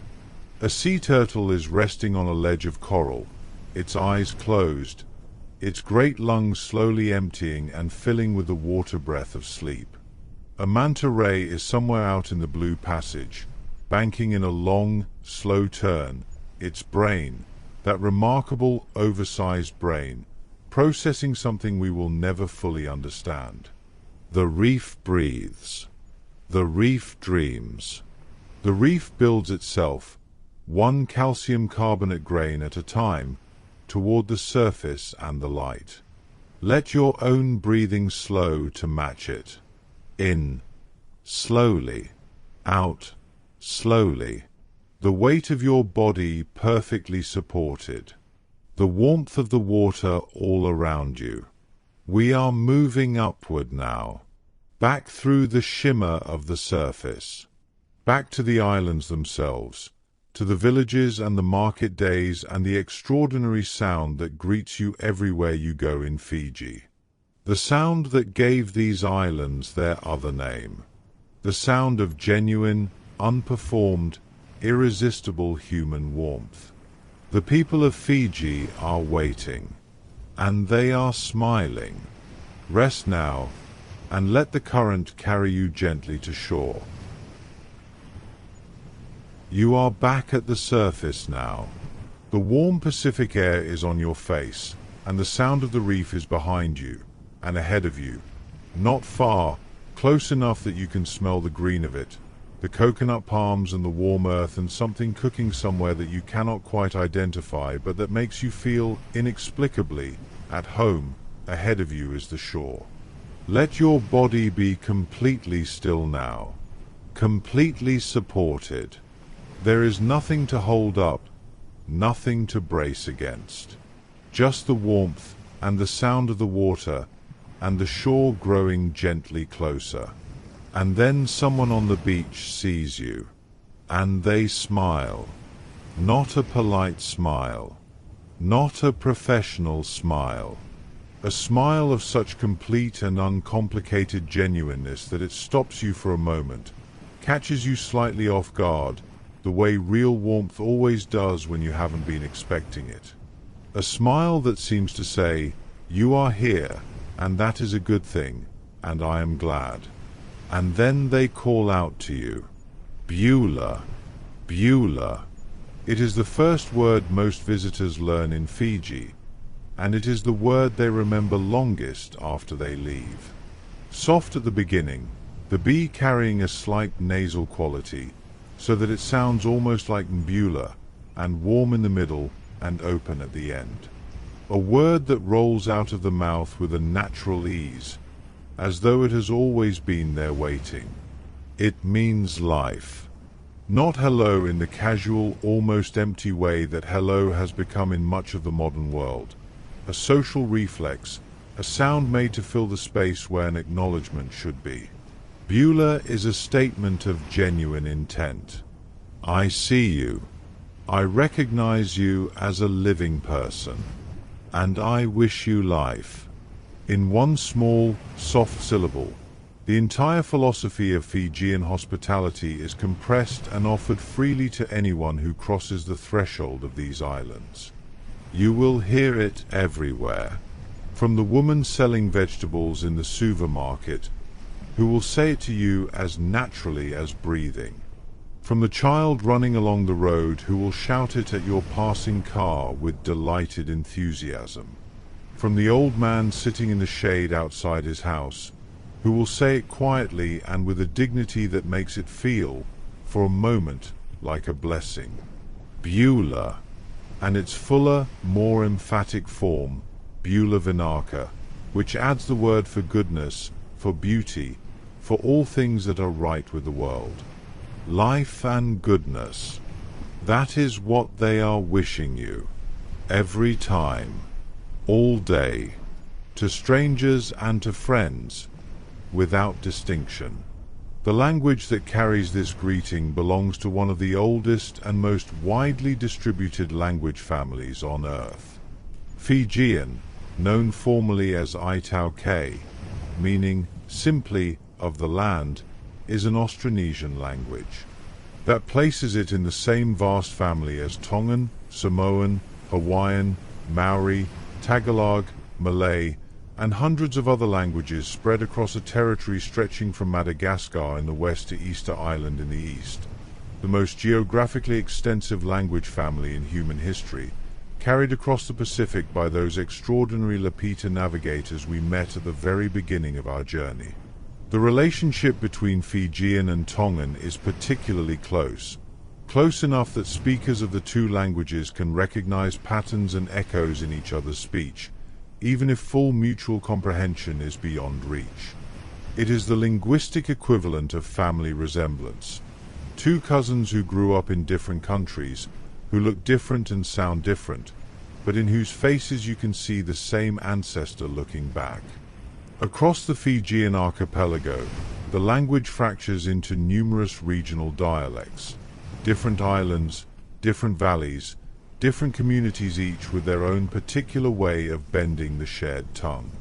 A Fijian from the highlands of Viti Levu and a Fijian from the outer islands of the Lau group, far to the east, might find each other's speech unfamiliar in places, even as they share the same fundamental linguistic inheritance. Languages, like people, adapt to the places they live in. They take on the color of their surroundings. The people who speak this language number approximately 930,000, making Fiji one of the larger Pacific island nations, though still a small country by any global measure.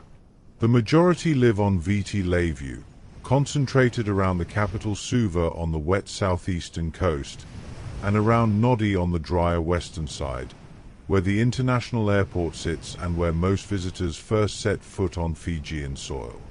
Suva is a city of genuine character, compact and slightly worn at the edges, as port cities often are, its streets sloping down toward a harbor that is busy with inter-island ferries and fishing boats and the occasional large vessel passing through. The Central Market is one of the finest in the Pacific, a rambling, colorful, fragrant place where you can find everything from fresh taro and cassava to imported spices to the kind of fabric that takes your breath away with its color. It rains in Suva frequently. The southeastern trade winds push their moisture against the mountains above the city and the clouds release it generously. And the city has a particular quality in the rain, its greens intensified, its streets reflecting the gray sky in their puddles, its people moving through the wet with an easy cheerfulness that suggests they have long since made their peace with precipitation.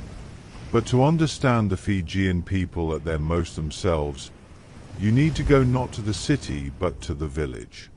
The traditional Fijian village is not a relic. It is not a museum exhibit or a tourist reconstruction. It is a living social organism, functioning today according to principles that have their roots in 3,000 years of island life. At its head is the chief, the Turaga Ni Koro, whose authority is both ancient and earned, inherited through lineage but maintained through the respect of the community. Decisions that affect the village are not handed down by the chief as edicts. They are discussed. They are turned over in the community meeting, the gathering in the Bure Ni Meek, the communal house, where voices are heard and consensus is slowly, patiently built. It is a form of governance that the modern world, with its sharp-edged political contests and its winner-takes-all elections, might study with some benefit. The patience required. The willingness to keep talking until everyone has been heard. The understanding that a decision made in genuine consensus is more durable, more legitimate, and ultimately more effective than one imposed by a narrow majority over a resistant minority. The village is also the place where Fijian culture keeps itself alive, where the old knowledge is transmitted, not in classrooms, but in the doing, the weaving, the cooking, the ceremony, the dance especially. Meek, the traditional Fijian performing art, is not entertainment in the way that word is usually understood. It is something older and more essential than entertainment. It is memory made physical. It is history embodied. In the movements of a Meek performance, the precise positioning of the hands, the specific rhythms stamped out by the feet, the words of the accompanying songs, the stories of specific ancestors are told, specific events are commemorated, specific values are restated and reaffirmed. Different kinds of Meek exist for different occasions and different purposes. There are war dances, the Sibai and the Villa Villarivo, that were once performed before battle, their stomping rhythms and fierce expressions designed to invoke the warrior spirit and intimidate the enemy.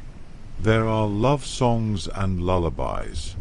There are dances that tell the story of a particular chief's great voyage, or a particular community's founding, or the arrival of a spirit in the dreams of an ancestor who lived a dozen generations ago. To watch a Meek performance in a Fijian village, not the abbreviated version put on for tourists at the resort, but the real thing, performed in its proper context, with the proper preparation and the proper participants, is to watch a culture remembering itself. The performers are not interpreting something historical. They are carrying it. They are the vessel through which the past moves into the present, and the conduit through which it will pass into the future. Without the meek, without the people who know it and perform it and teach it, that history simply ceases to exist in the living world. There is a weight to that responsibility that the performers carry with visible seriousness, even when, especially when, the dance is joyful. After the meek, there is always food.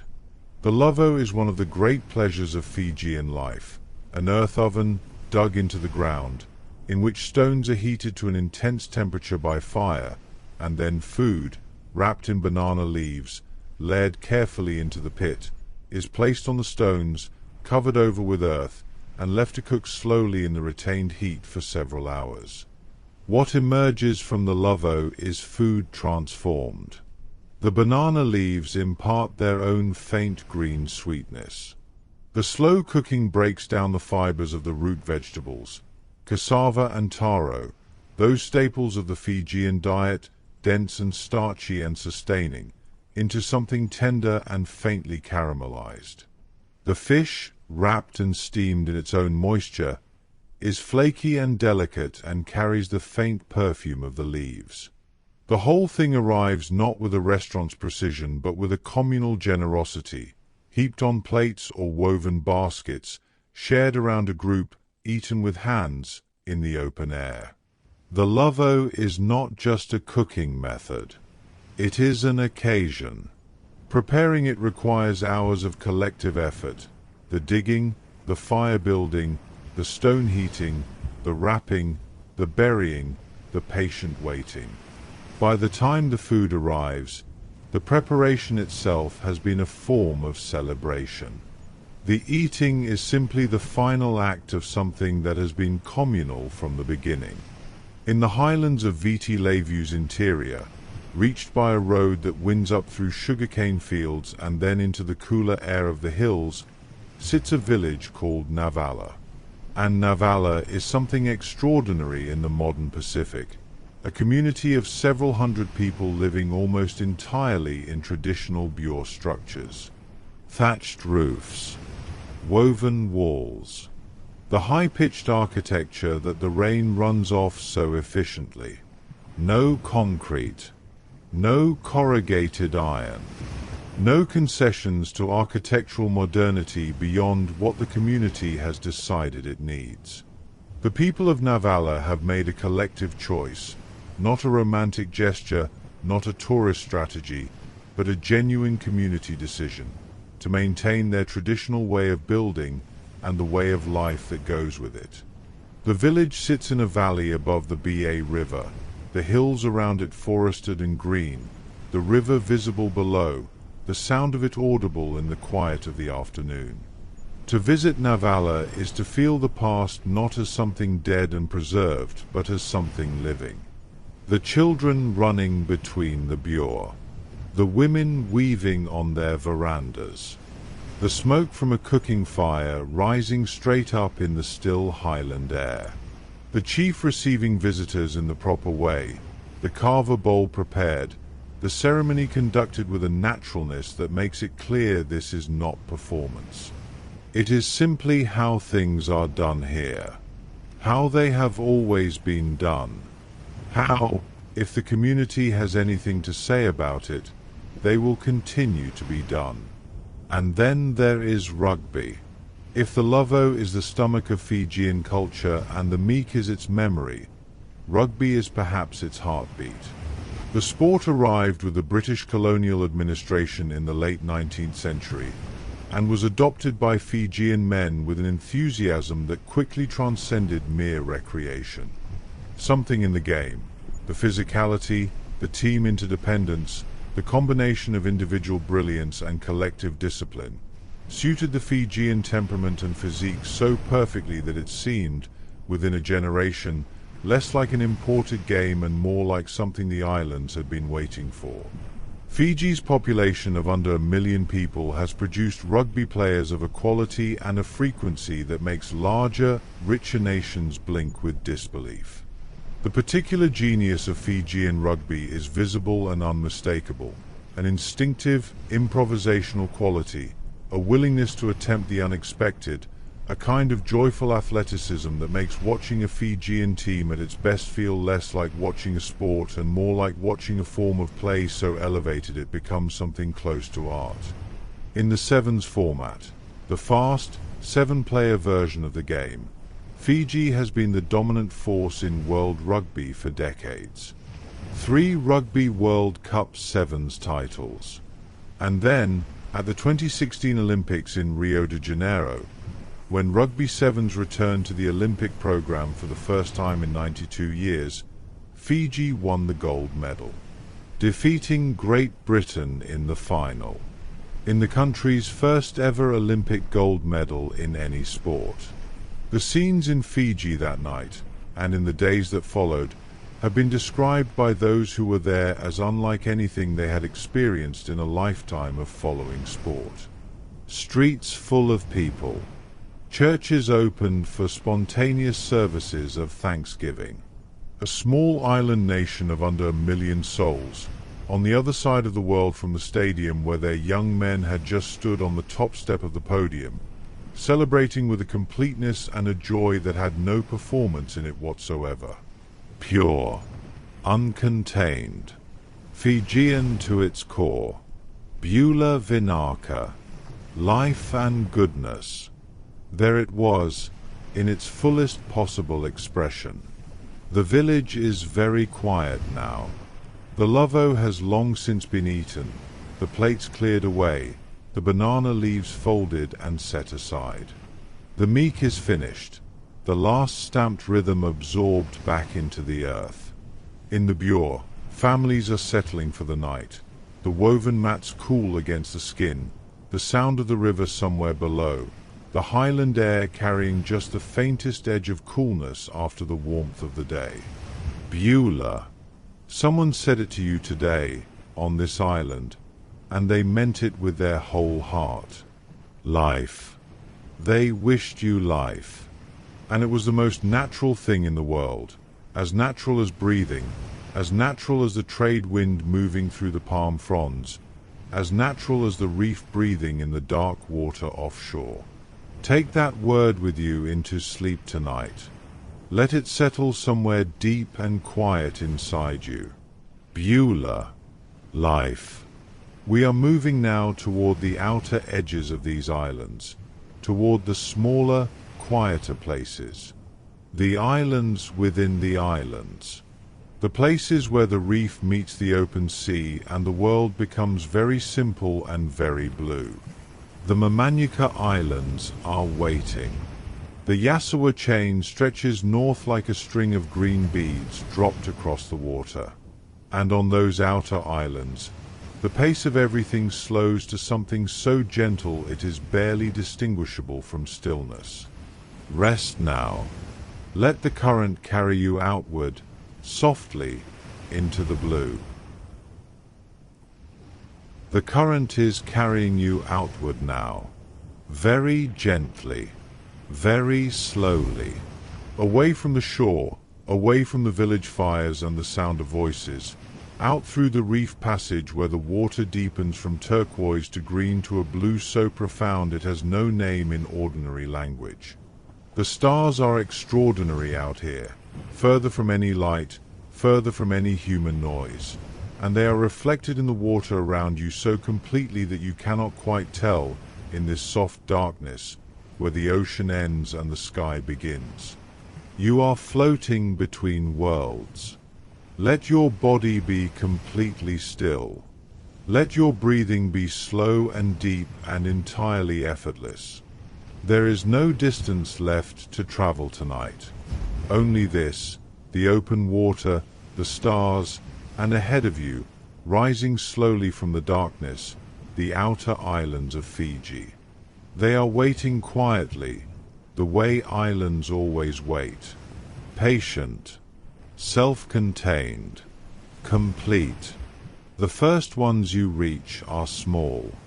The Mamanuca Islands lie just off the western coast of Viti Levu, approximately 20 islands, some of them little more than a sandbar with a palm tree, sitting so low in the water that from a distance they seem to be floating on the surface rather than rising from it. The water around them is shallow and extraordinarily clear, and the colors it produces, turquoise fading to aquamarine fading to the deep blue of the passage between islands, are colors that make first-time visitors reach instinctively for their cameras, knowing even as they do so that no photograph will quite capture what their eyes are actually receiving. But the Mamanucas carry a quiet gravity beneath their beauty.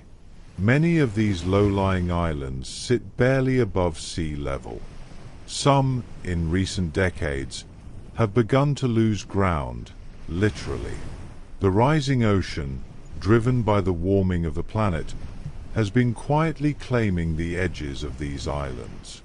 Not dramatically, not all at once, but persistently. A little more beach gone each cyclone season. A little more of the garden underwater at high tide. A well that used to be fresh now tasting of salt. Communities that have lived on these particular pieces of land for generations, watching the land itself diminish beneath their feet. The Mamanucas are among the most visible reminders, in all the world, of what climate change means when it arrives not as a statistic or a projection, but as the actual, daily, lived experience of real people in real places. The people of these islands did not create the problem that is consuming their shores. They produced a vanishingly small fraction of the carbon that is warming the ocean that is eating their beaches. And yet they are among the first to pay the price. They are still there, still fishing the same lagoons, still maintaining the same community structures, still saying Beulah to strangers with a warmth that has not been diminished by any of it. That particular form of grace, continuing to offer welcome from a disappearing shore, is something the world would do well to notice. Beyond the Mamanucas, the islands change character. The Yasawa chain stretches northwest from the Mamanuca group in a long, dramatic line. Approximately 20 volcanic islands running for roughly 80 kilometers, their profiles utterly different from the flat, gentle Mamanucas.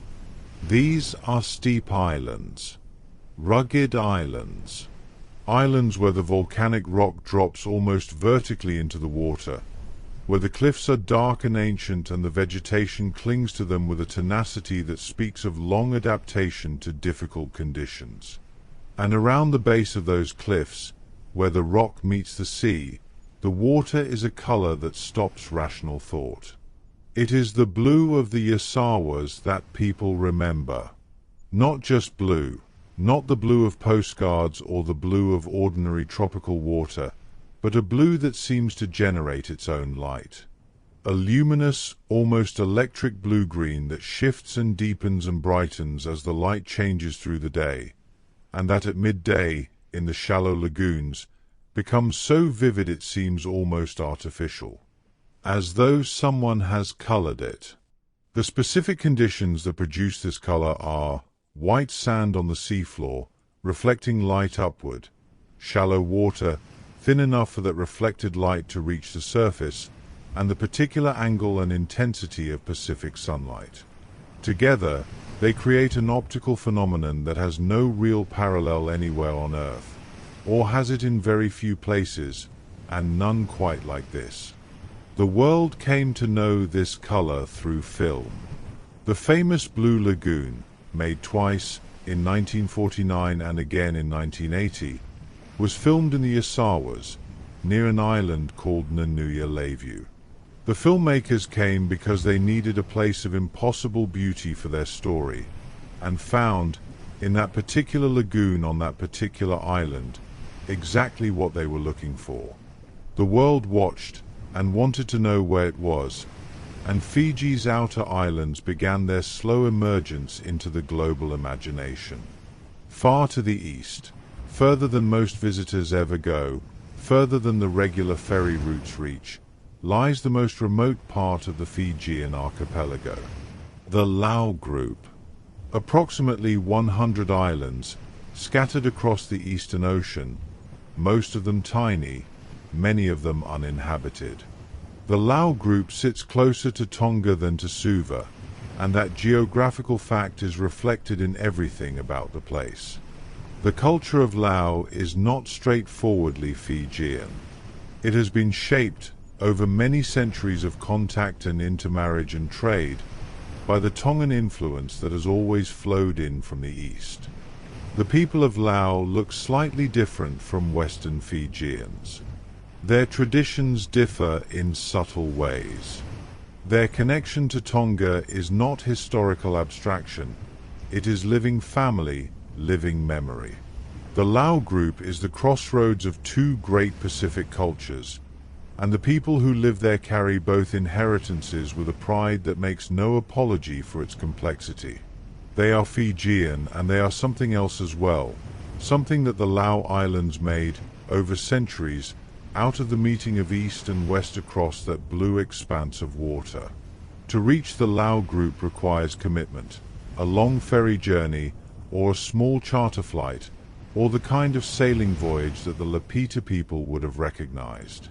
But those who make the journey find something that the more accessible islands cannot quite offer, a quietness so complete it feels like a physical substance.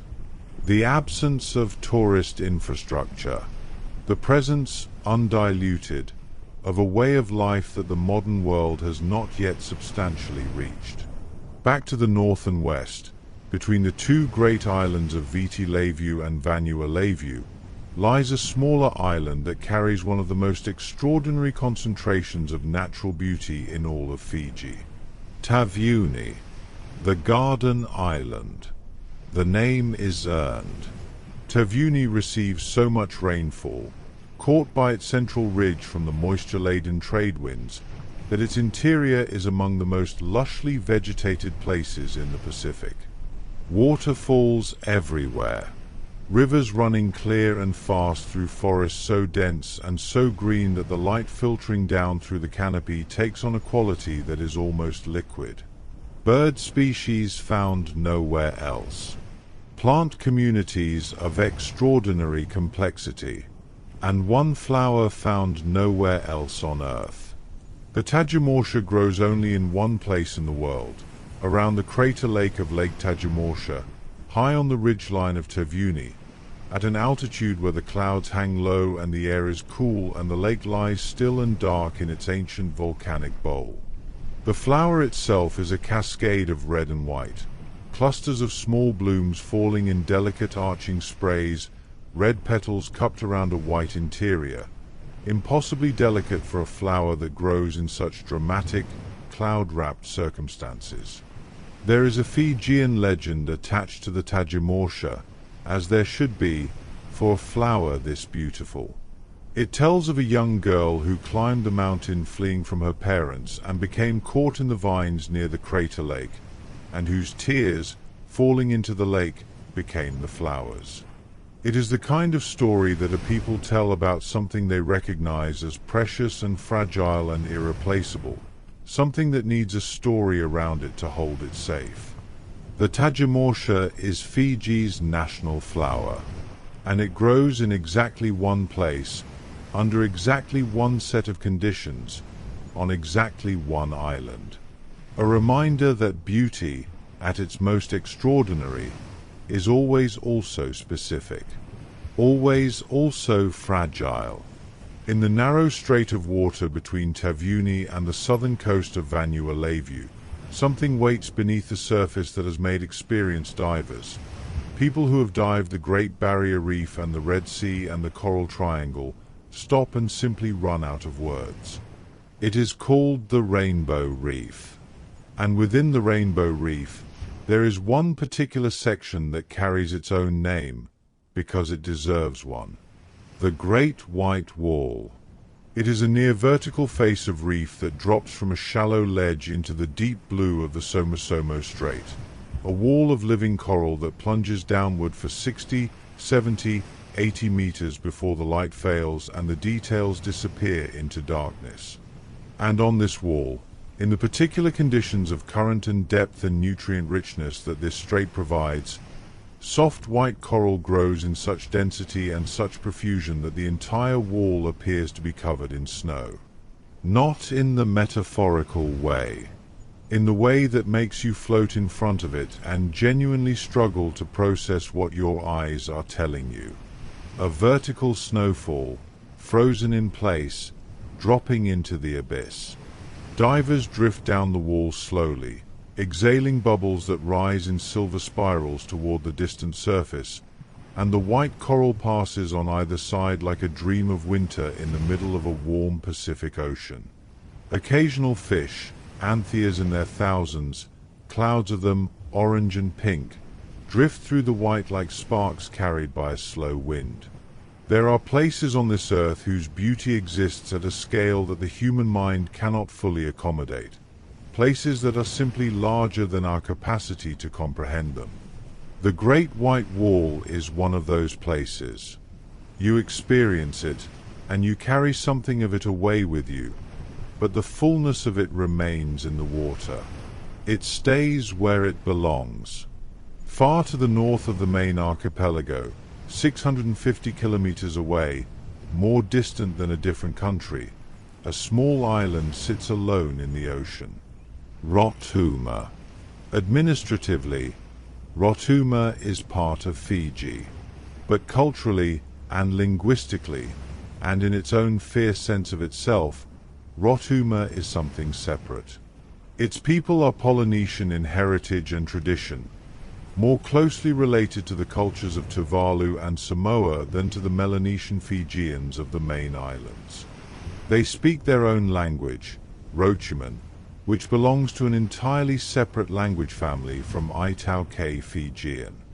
Their customs, their ceremonies, their way of organizing social life, all of it is distinctly, proudly Rotuman. The island sits in isolation that is difficult to fully imagine. 650 kilometers of open ocean in every direction. A small volcanic island, green and hilly, its cliffs dropping to a reef, its interior farmed in the old way. A community of a few thousand people, many of them represented, at any given time, by members of the family living in Suva or Auckland or Los Angeles, sending money home, keeping the connection alive across the distance. Rotuma is one of those places that exists at the edge of the world. The kind of place where the news arrives late and the silence between one thing and the next is long enough to hear the ocean in. Its people are among the most culturally self-possessed in the entire Pacific, certain of who they are, unhurried in the expression of it, carrying their separateness not as isolation but as dignity. And then the weather. Because Fiji is not only beauty and warmth and the blue of lagoons. It is also the Pacific in its full, unmoderated power. The islands sit within the Ring of Fire, that great arc of seismic and volcanic activity that circles the Pacific Basin, and they experience the Earth's restlessness in the form of regular tremors, the occasional more significant shake, the reminder that the ground beneath these islands is not as settled as it appears. But the most dramatic expression of the Pacific's power over Fiji comes from the sky. Cyclones. Between November and April, when the ocean is at its warmest, the conditions are right for the formation of tropical cyclones, vast rotating systems of wind and rain that build over the open ocean and track across the archipelago with an indifference to human structures that is absolute. Fijian communities have always lived with cyclone risk, have always built and rebuilt, have always developed the particular psychological resilience of people who know that the weather can take everything and that after it does, you begin again. But in February of 2016, the cyclone season produced something unprecedented. Cyclone Winston crossed the Fijian Islands as the most powerful tropical cyclone ever recorded in the southern hemisphere. Its wind gusts reached 325 kilometers per hour. Not a misprint. 325 kilometers per hour. Winds moving faster than a racing car on a straight road. Winds that reduced solid concrete structures to rubble, that stripped the vegetation from entire hillsides down to bare soil, that pushed a wall of ocean water across low-lying islands with a force that cannot be adequately described in ordinary language. Winston killed 44 people. It destroyed or severely damaged over 40,000 homes. It tore through some of the most beautiful and most vulnerable communities in the archipelago and left behind a landscape that looked, in the satellite images taken in the days after, as though something had simply erased the green and left only brown. And then, the Fijian people began to rebuild, village by village, family by family, with the same communal instinct, the kerakir, the deep collective impulse that has always carried them through the worst of things. International aid arrived. The government deployed resources. But the real work of rebuilding was done by communities helping communities, neighbors helping neighbors, the ancient social structures of Fijian life proving, once again, to be more resilient than anything the modern world had built to replace them. Within months, the green was returning to the hillsides. Within a year, rebuilt villages were standing. The reef, given time and protection, was beginning to recover. And here, perhaps, is the most extraordinary fact of this entire long night. In study after study, in survey after survey of global human well-being and life satisfaction, the Fijian people rank among the happiest in the world. Not the wealthiest, not the most materially secure, not the best insulated from the forces, climate change, seismic risk, cyclone, political instability that have tested and continue to test these islands. Among the happiest, the researchers who investigate these findings come back with the same answers. Community, the depth and durability of social connection. The kava bowl passed around the circle and the 2 hours spent in genuine unhurried conversation that it occasions. The Beulah called across the street to a stranger and meant. The kerakir, the instinct to share rather than accumulate, to give when asked, to trust that the giving will be reciprocated. The meek that carries the ancestors into the present. The lovo that turns the feeding of a community into a ceremony of gratitude. The reef, for those who live beside it, maintained and protected as a living inheritance to be passed to children and grandchildren. These are not complicated things. They are not expensive things. They are not things that require a particular level of technology or development or economic sophistication. They are simply the things that humans need: connection, belonging, purpose, beauty, the sense of being part of something larger than oneself. And they are the things that Fijian culture, in its long, complex, sometimes painful, always extraordinary history, has found its own particular way of providing. 3,500 years of people on these islands, working out how to live well. And the answer they arrived at was, together. The outer islands are very quiet now. The Yasawa chain is a line of dark shapes against the stars to the northwest, the water between them perfectly still. On the reef, the polyps are feeding in the darkness, their tiny lives continuing without interruption, the calcium carbonate accumulating grain by grain. Somewhere near Tevuni, in the mountain cloud, the Tajamorsha is sleeping, its red and white flowers closed for the night, waiting for the morning light.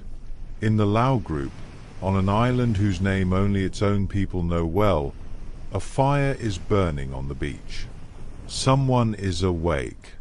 Someone is sitting with the fire and the ocean and the stars, the way humans have always sat with fire and ocean and stars, since the first night a person sat still long enough to notice how beautiful the world was. And on every inhabited island in this archipelago, in the villages and the towns, in the Bure and the modern houses, in Suva and in Navala and on the shrinking shores of the Mamanukas and in the highlands above the Ba River, people are sleeping. 3,500 years of accumulated human life, held gently in the dark. Beulah, they wish you life. And as this long, warm, extraordinary night comes slowly, softly to its close, as the images of reefs and village fires and the Great White Wall and the Tajamorsha flower and the faces of people saying Beulah, always Beulah, begin to dissolve into the deeper darkness of genuine sleep, carry that wish with you. Life. Goodness. The world is worth exploring, even as you sleep. And you have explored it tonight, all of it, from the first Lapita canoe coming through the reef passage 3,500 years ago to the fire burning on the Lao beach right now. And you have found it to be, in all its complexity and beauty and fragility and resilience, worth every moment of attention you gave it. The reef is breathing. The trade wind is moving very gently through the palms. The stars are reflected in the water. And somewhere, on a warm Pacific shore, someone is saying your name in the only language that has ever mattered. Beulah Vinaka. Life and goodness. Sleep now. Sleep.